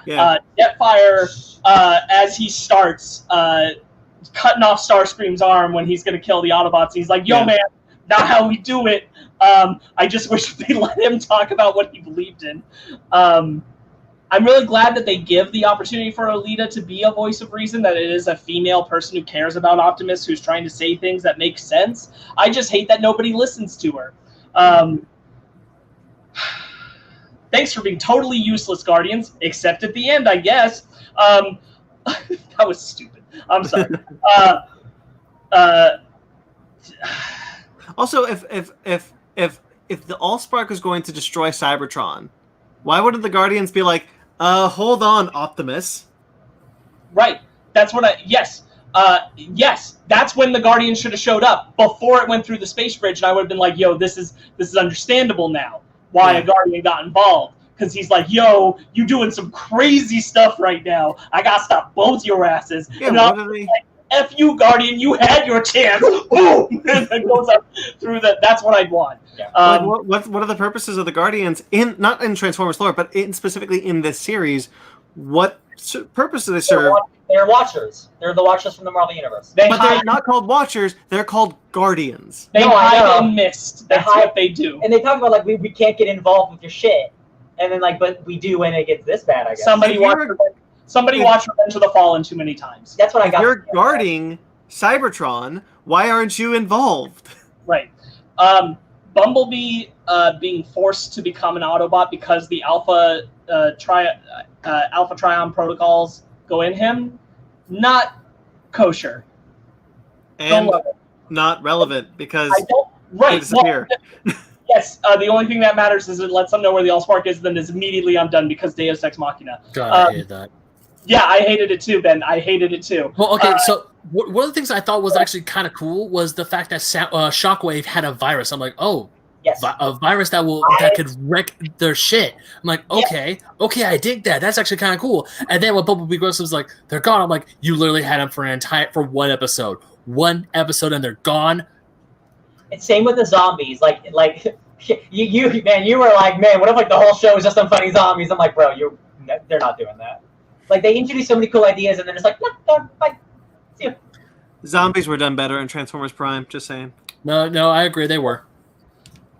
Dark Energon, baby. But I don't like that Bumblebee doesn't choose the Autobot life. Yeah.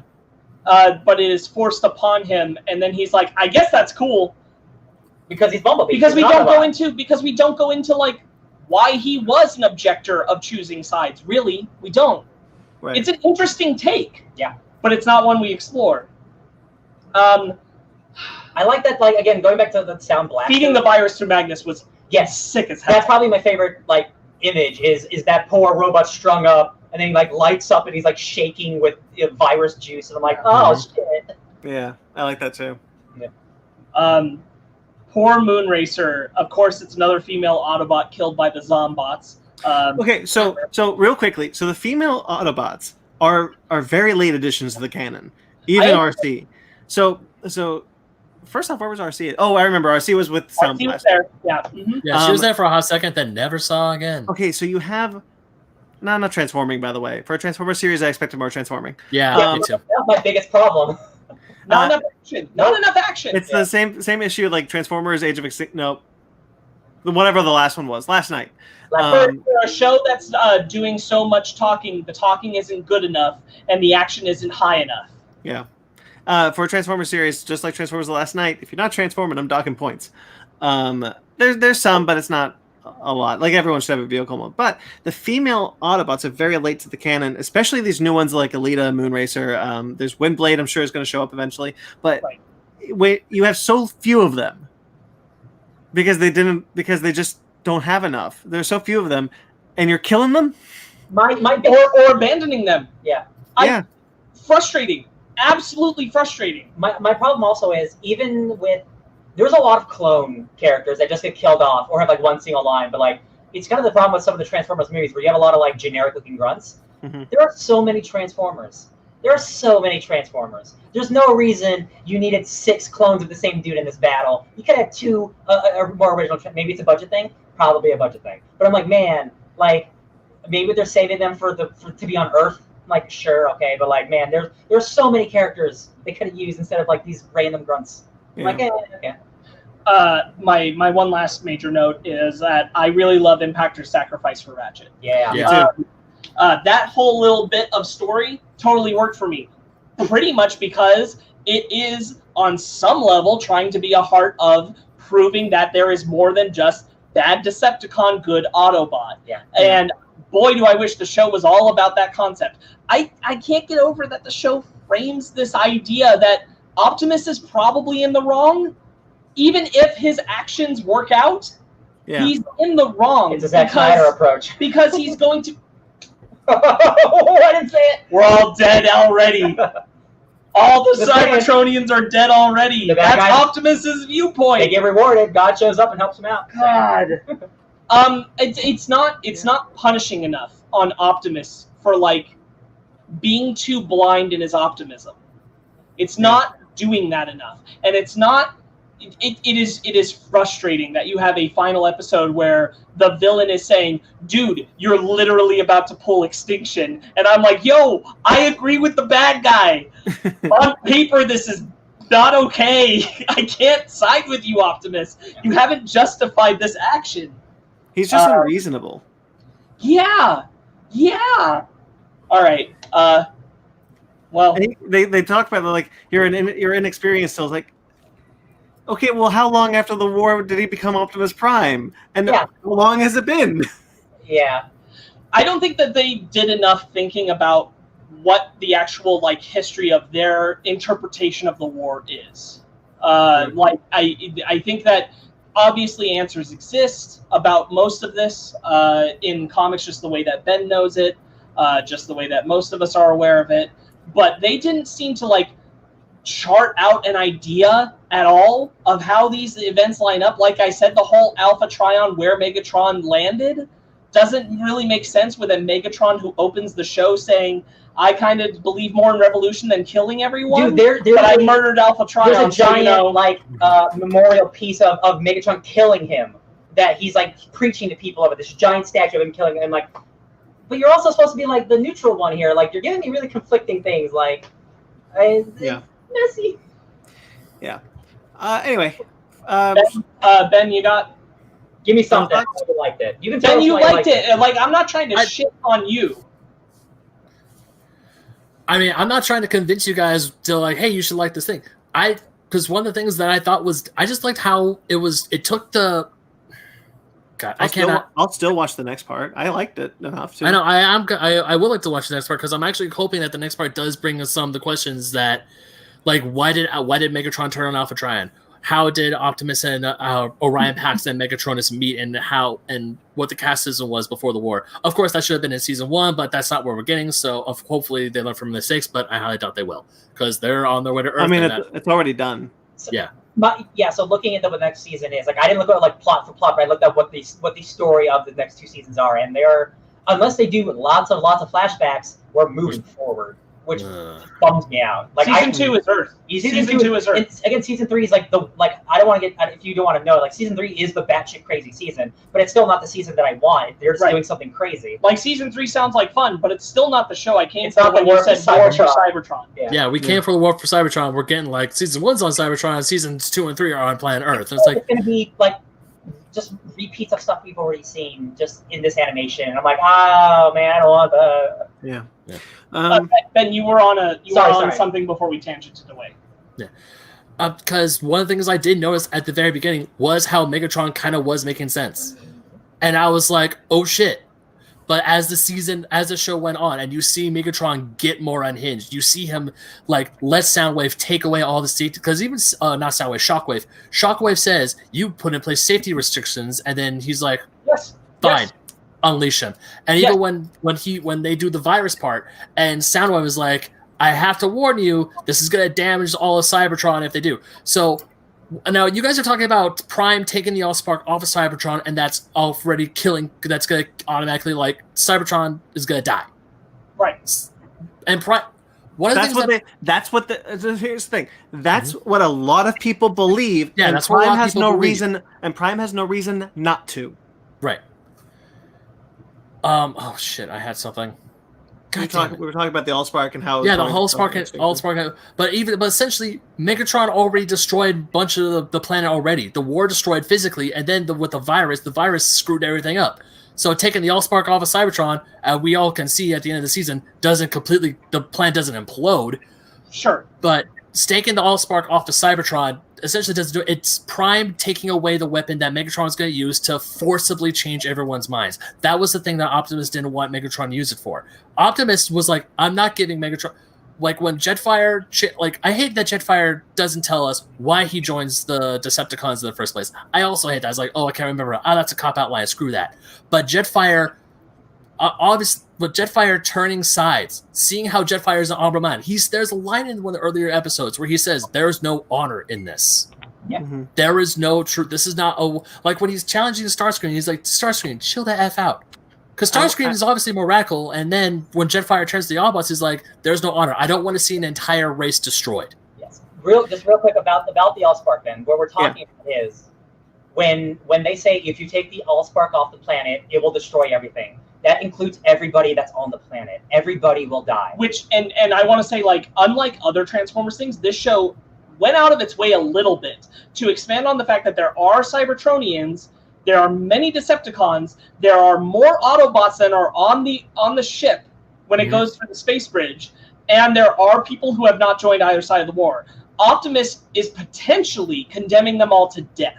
We know he's not. That is what the show says. We know he's not. We know that that's not what happens, but that is the belief system. That is what Megatron says. You are going to kill everyone. I was just going to brainwash you and put everybody on one side, but you're going to kill everyone. That is the belief. And Optimus has no reason to not believe it, and he does it anyway. Yes. And that's a dangerous, dangerous stance to depict him at. Again, Ben, like Again, it's like in Wasted Space when Billy drops the nuke. It's no one wanted him to do that. It's not a good idea. He's not listening to his friends. He's being a bad leader. And Optimus Prime is the quintessential leader, and he's going to nuke all his friends. It's just out of character. It doesn't make any sense, especially when Megatron is the one trying to talk you out of it. And then what's worse is there's no ramifications after that. Optimus Prime is the hero. Again, God shows up. Everything's great. And that's just that's not a good message to send if you're trying to write some nuance in your You specifically have one of his closest confidants in Alita telling him, hey, I think you need to think more about this. I don't know if this is the right play. And Optimus just ignores her. Yeah. Optimus ignores everybody. The film doesn't give a good... This is the most I've ever not liked Optimus. The film, honestly... Yeah, I think I actually like him less than I liked him in the last two Transformers movies, because he was very out of character in them, killing humans left and right. But you never get Optimus saying, like, I have faith in the Allspark that it won't kill us, or I have, like, you never get anything like either he knows or he has a strong belief that it won't destroy Cybertron, strong enough that he does, but he doesn't. He's only going like, well. Of course, Megatron can't get it. One of the things that probably would have helped if it was a visit to Vector Sigma. But we don't get Vector Sigma at all. Vector Sigma is never mentioned in this at all. Or Primus. Or Primus. Well, they mentioned Primus a few times. They mentioned Primus as their god, but if he was approached by Primus. Yeah. In a spiritual thing. Or or if this whole show had started again as that black and white, Decepticons bad, Autobots good, all the Autobots are on a ship, only Decepticons left on the planet as far as we know, and then he does it, then it's like it's a slightly more acceptable choice. It's still gray area, but it's at least like, oh, he's only condemning the Decepticons who are trying to kill them to death. All his friends are being saved, and there's nobody else on the planet that he's harming. It's still a but that is genocide. specifically not what the show is setting up. Yeah. And that's why it's like, yo, Optimus, I think you're wrong, even if it works out. Yeah. Yeah. That's what's so just mind-bogglingly upsetting about it. It's just frustrating because I do like it, but it is frustrating.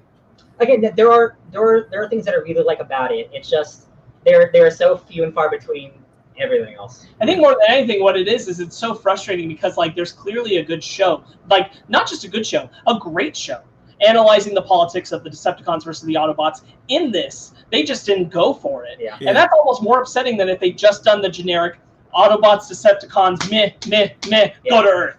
It's almost more frustrating than that. There are times it's like when it's like when we were playing with their action vectors and going like and smacking them against each other. Right. It's that, but it's like your mom whispering, "Hey, have you ever told me about class warfare?" And then you're like, and then she never brings it up ever again. I'm like, "But you were gonna teach me." And she's like, "Did you know that Megatron used to be oppressed?" And then she walks out of the house for the rest of your life, and you're like, "What do you mean he used to be oppressed?" Megatron's a good guy. Runs.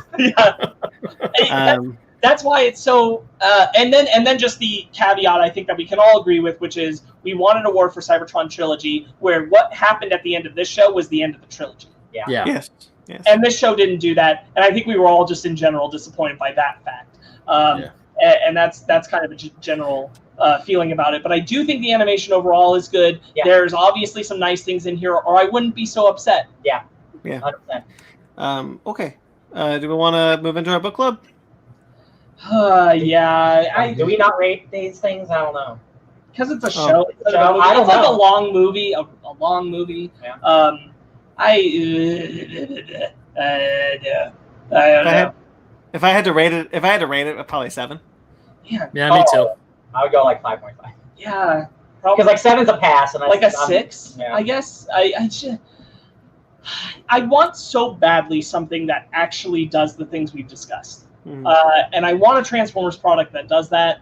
And by golly, I just really thought this would be it, and it just isn't. If the comics go as deep as like this show like pretends like it wants to, like I'll check out some of these comics because like I'm definitely into the pre-struggle of I'm into the War for Cybertron. I played the game and I've seen the show, but like if the comic goes into the depth that I want, I might check the comics out. Yeah, but I don't know if they do.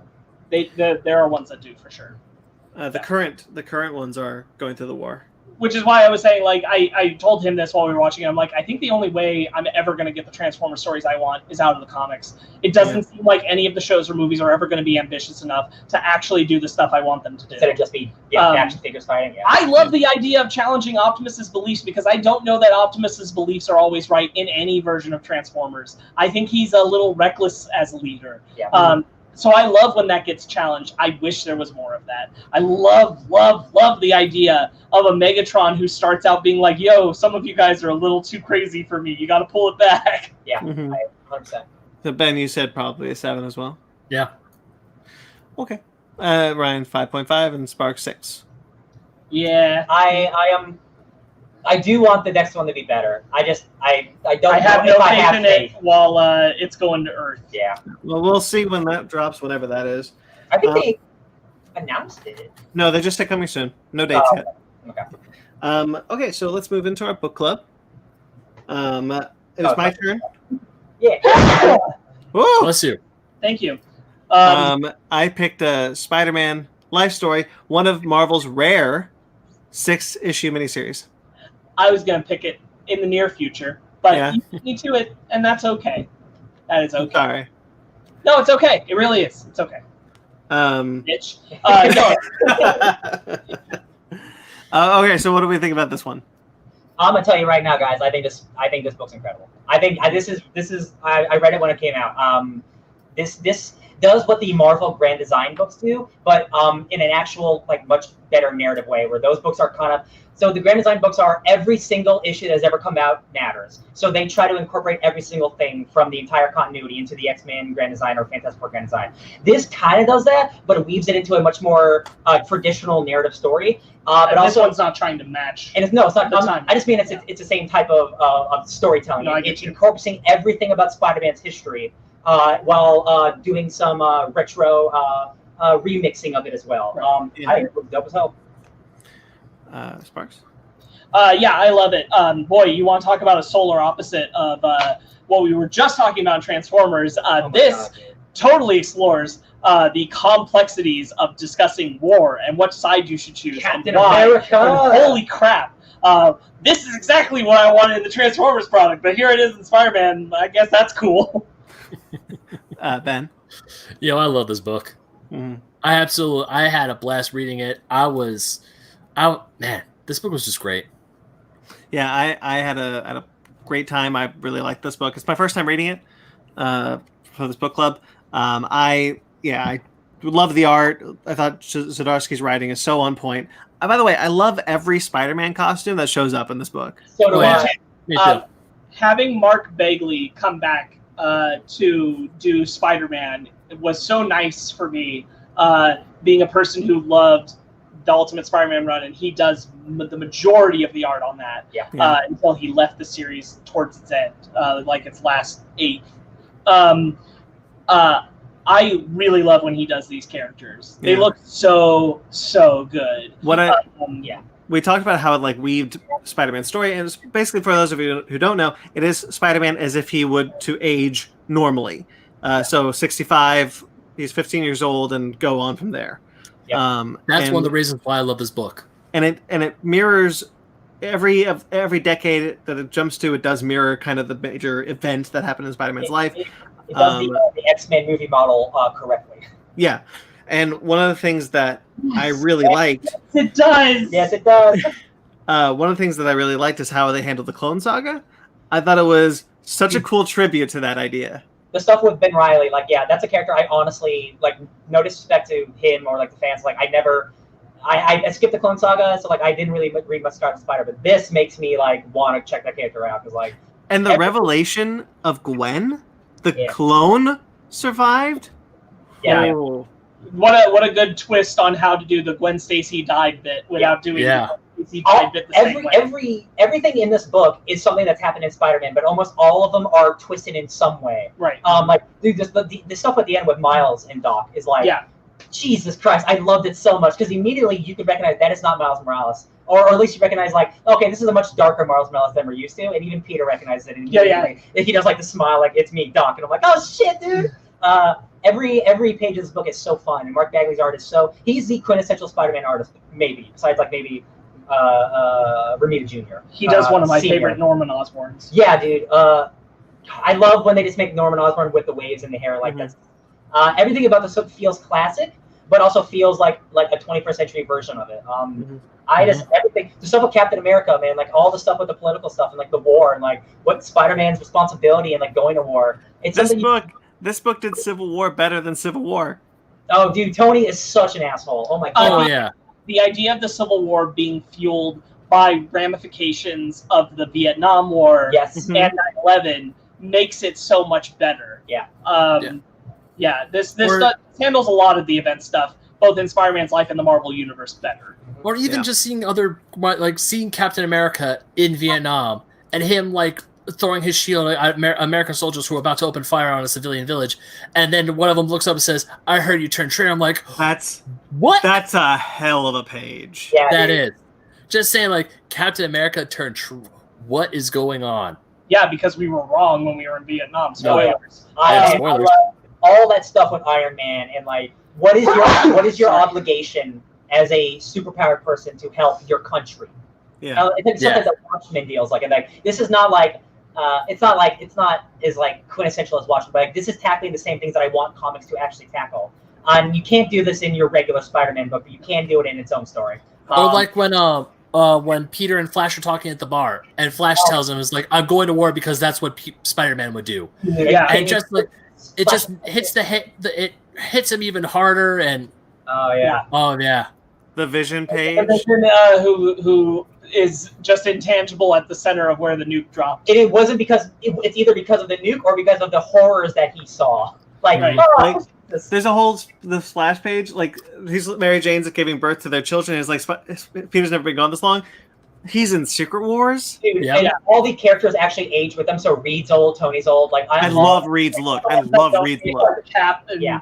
Yeah, it's funny because like you get down the road and Spider-Man's like 40, and then Thor and Hulk are there like young as ever, and they're like, "Hey, what's up, Spider-Man?" Yeah, isn't Or- like Captain America calls him son, and he's like, "Dude, I'm like 60." Yeah, exactly.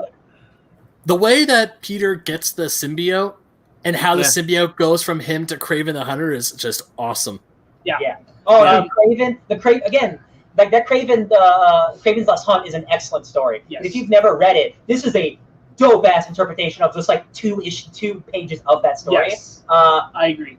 this whole book is so good. Yeah, I really like it. I will say that Doc Ock. my first impression when I first Oh my went, God. Sorry, they kept Dr. Octopus getting married to May Parker. that was a super important part of Spider-Man's history. Yeah. When it happened, Yeah. I love it. I love it as an informative thing. I love the way they handle Doc Ock. Yeah, me too. Throughout this book. It feels much more. This arc of how Doc Ock is handled in this is a far more believable place for me to understand where he gets to as Superior Spider-Man than what Superior Spider-Man actually is. Yeah. In fact, I find a lot of Dan Slott's ideas interpreted better in this book, personally. Yeah. Because this is a Doc Ock who's like, I want to be a better person rather than I got in your body and your conscience and memories changed me. Yeah. Um, It's an actual conscious choice on his own. yes, exactly. Something that's evolved of like, I feel like I did my life wrong. I'm obsessed with doing it better. And I still love the Miles reveal. He's like, I wanted it to be you, but you weren't there. I had to take this kid. He's so much younger anyway. You were too old and Yeah. dead. I really like that stuff a lot. I really like a lot of it. The one thing that the first time I read through it was like hard for me is I'm like, this is a really depressing story for Peter. Yeah. Through most of it, I'm like, man, Peter has a shit life. Which you could argue is kind of true of Spider-Man in certain aspects, but there's usually always like some silver lining. But this just goes through the decades and like shit's just getting bad, like So just bad and bad and bad. The old Avengers. Oh, the old Luke Cage. And, one of my favorite pages is after it's quote unquote revealed that Peter Parker was in fact Ben Reilly and Ben Reilly was Peter Parker. Yeah. In the same issue, we find out that that's not true. That Peter is just doing this for Ben so that he can have a normal life, and Peter can go be with Mary Jane. And Peter goes to confront Norman because it was his plan. That whole scene is my favorite scene in the entire book. Oh, when he's an old man Norman. When old man Norman is in the bunker and Peter's just there, it's like, I know you planted that evidence. Right. How familiar are you guys with that time period in Spider-Man? Not very. Not very. Okay, that's actually all what happened. Peter steps away from being Spider-Man and lets Ben take up the mantle, except Ben Reilly does actually do it as the Scarlet Spider and himself. But Peter stops being Spider-Man and leaves with Mary Jane because they're pregnant, and then they lose their daughter. And then you get the Spider-Girl, what if she actually like came to birth and Mayday? like became Mayday Parker. and became a teenager.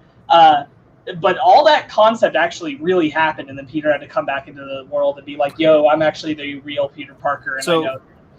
I really love like how Norman is attacking Peter, and he's like, you killed my son, because at this point Harry's dead. Yes. And even as he's dying, and Peter's like holding him, and he's dying, he just goes, "Hate you." That's it. Yeah. Yep. This is last words to Spider-Man. Yeah.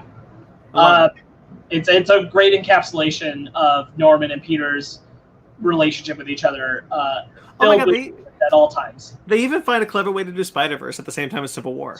So real quick, so Moreland shows up from the Inheritors, and that's Spider-Verse stuff. But they do an incredible thing because the Spider Totem thing was introduced in J. Michael Straczynski's run in the early 2000s, and Spider-Verse happens 15 years later. Yeah. So they incorporate two separate ideas for the same thing in one page, and I'm like, God, comics are great sometimes. This is why I was saying they interpret Dan Slott's ideas much better in a way that I find much more digestible and true to the character. Because that Spider Totem thing makes Spider-Man a supernatural character when he inherently was never before. But they still add that with the regular science stuff, with the multiverse stuff, and I'm like, it's all good, baby. It all matters. Right. Yeah. I really love the way that they do things like Reed Richards, especially seeing Reed Richards age. I love a lot of fun. Cynical Reed and Tony. Like, I love when those characters are allowed. I love Reed. Susan's left him for Namor. Yeah, he won. Namor. Yeah, I wasn't expecting that. Yeah. But like even having Reed challenge Peter's ideas of like, you can just give this to everyone, and Reed's like, yo, dude, it doesn't work like that. Yeah. We can't just give this shit out to everybody. The entire world is superpowered. He's like, wow, you're shitty, Reed. Yeah. Well, it's do you know how much money the textile industry would lose because they gave them this extraordinary clothing? Yeah. The fact that Peter gets to marry Gwen Stacy, and the way that issue opens with them at Flash Thompson's grave is woof. Dude, yeah. Yeah, dang. But then the way that his and Mary Jane's relationship is forced to spill out, that moment where she has to shout, "I'll never be anything in the perfect shadow of the perfect wife, Gwen Stacy." Yeah, man, and I'm like, oh my god. And again, oh my god. That's something that I love about this book, because Gwen Stacy was his first love. And a lot of people, especially like more modern people, don't know that. They just know MJ. Mm-hmm. And that's cool. Like, MJ is his new love, but Gwen was there first, and she was his first true love. And the fact that they both get to be in here, and it is tragic for both of those characters. This is the only version where I find it acceptable for Peter to run a corporation like Parker Industries, not the junk that was created in the main universe. But here it makes sense. Yeah. And one of the things so they introduced the Jackal, but not he's not the Jackal, but how he takes Mary Jane. Somehow he took Mary Jane and replaced her with a clone so he could have Gwen Stacy. Sorry, he wanted the original. Yeah, and that's the one that dies. Was kind of the moment where I just kind of had to be like, put this book down and take a breather, because that to me was really rough. Yeah. Oh, Harry shows up as the Black Goblin, and I love it. That's so cool. It's a cool way to do the Hobgoblin. Yeah. And funny thing is, a goblin kills Gwen Stacy anyway. Yeah. Yeah. Craven Venom. He's just a pile of bones because Craven's been dead for so long. That is a cool idea too. Like, man. Yeah. When he looks at his skeleton. Even when after Peter dies from Kraven the Hunter and the symbiote takes over, and it saves him from being dead, because you see the tombstones like, here lies Spider-Man slain by the Hunter. I'm like, oh, this is some heavy shit. And then right when he's about to kill Kraven himself, and then Mary Jane comes by and blasts him with the sound wave or the sound gun. Yeah. I'm like, man, that was a really cool way to do the symbiote. And how he got the symbiote even was in Secret Wars. So one of my other favorite pages is when Spider-Man's about to die. Peter Parker's going to sacrifice himself to save the world, and he imagines talking to Mary Jane. Oh, yeah. And Mary Jane's like, it's okay. We'll be okay. And I love that sequence so much. Man, oh my god, making Ben Reilly the new Uncle Ben at the end. Yeah. To like radicalize his kids, like, so full circle, it's poetry, right? And then getting killed in this book. Yeah, dude. And then what was the? Oh yeah, so Dr. Doom took over the world at the Civil War. Yes. Yeah. Because he's just like, what happens when heroes fight, villains win. Yeah. Yep. For a second, I thought it was referencing the original Old Man Logan, because Doom controls a lot of the United States. But then I'm like, it's definitely not in the future weird like that. So I think it's just Dr. Doom, whatever was happening at this time period in Marvel. Also, if you're familiar with Mark's art, especially from Ultimate Spider-Man, you know that when he's drawing Peter in the last issue, he's drawing him to look like Uncle Ben. Yeah.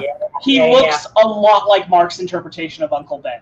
It's not an accident. If you're familiar with the artwork, you know exactly what he's doing. Oh man, and then the dream at the end. Yeah, when he stops the robber. Because it's him talking about the robber, and then you see an image that, like, I thought it was supposed to be Uncle Ben at first, because that's how familiar I am with when he draws Uncle Ben. Yeah. And I'm like, oh, that's Peter. Yeah, shit. That's some really good stuff. I really like it a lot. I like this Peter who kind of got to become this person. Yeah. Of course, he's only gets to be the person he wants to be in like the last 15 years of his life, but whatever. Yeah.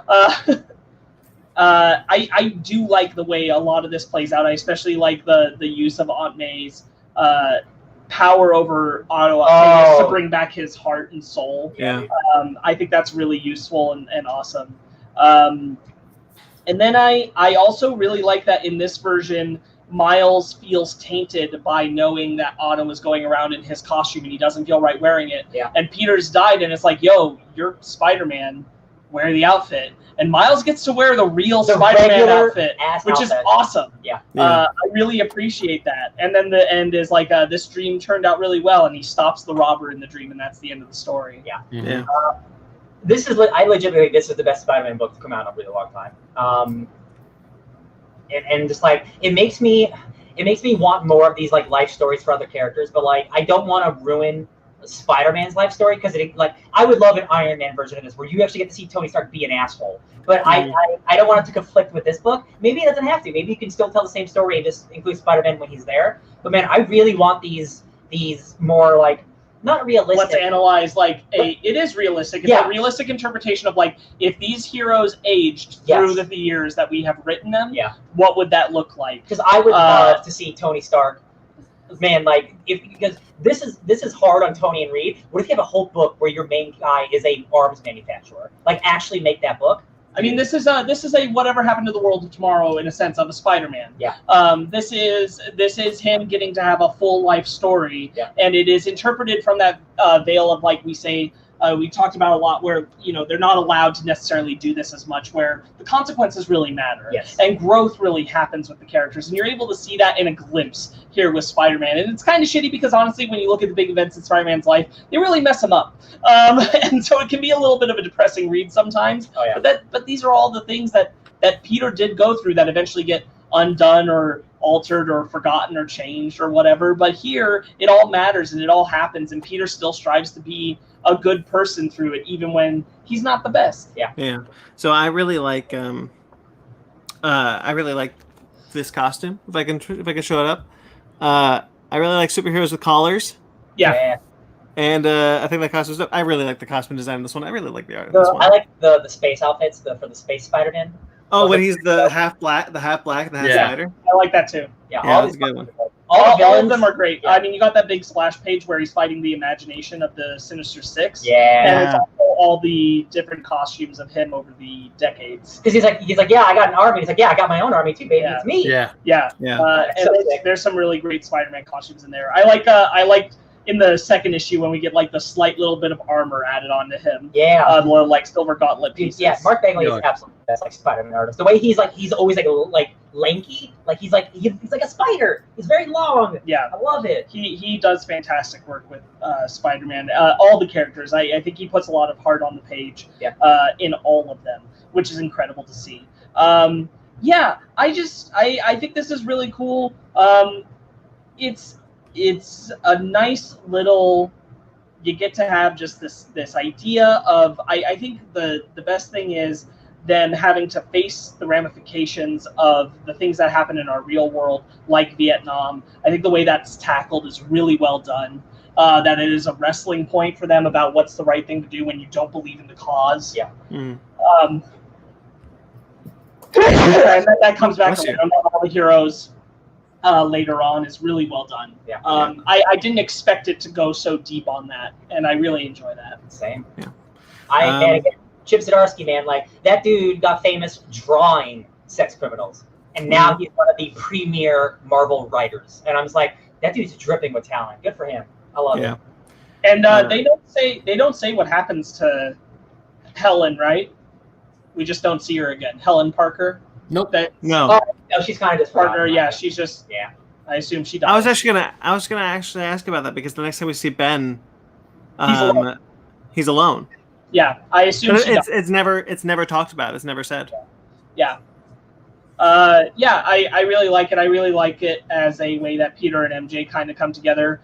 It is brutal. Something that doesn't happen really. It is brutal to watch Peter deal with May going through dementia, Alzheimer's. Yeah. That's rough. Doesn't she call Mary Jane Gwen? Yes. Man, that's man. That's rough. Yeah, I agree. Okay. Hella good book. Yeah, really great book. Really glad we read this one. Sparks, it's your turn next week. Yeah, man, we're gonna read Spider-Man Life Story by. Oh shit! What? Check Instagram. I don't know what we're gonna read. We'll figure it out. Okay, we'll check. Watch our Instagram for this week. All right, guys. Next week, I don't know, an American Pickle. So we'll see. I want to watch it, but let's see what else we got. Yeah, it's on HBO Max on August 6th, guys. American Pickle. Yeah. So we're gonna come up with something. I know we're gonna talk about Umbrella Academy season 2 somewhere, but it's probably gonna be a Fake Nerds watch. We'll see. So stay tuned for all of that. As Spark said, we have a Fake Nerds Watch series. If you guys are watching this on YouTube, please check out our other channels. We have not our other channels, but our other shows. We have Fake Nerds Watch, which we may be talking about Umbrella Academy. We did The Mandalorian. We did Watchmen, both Emmy nominated.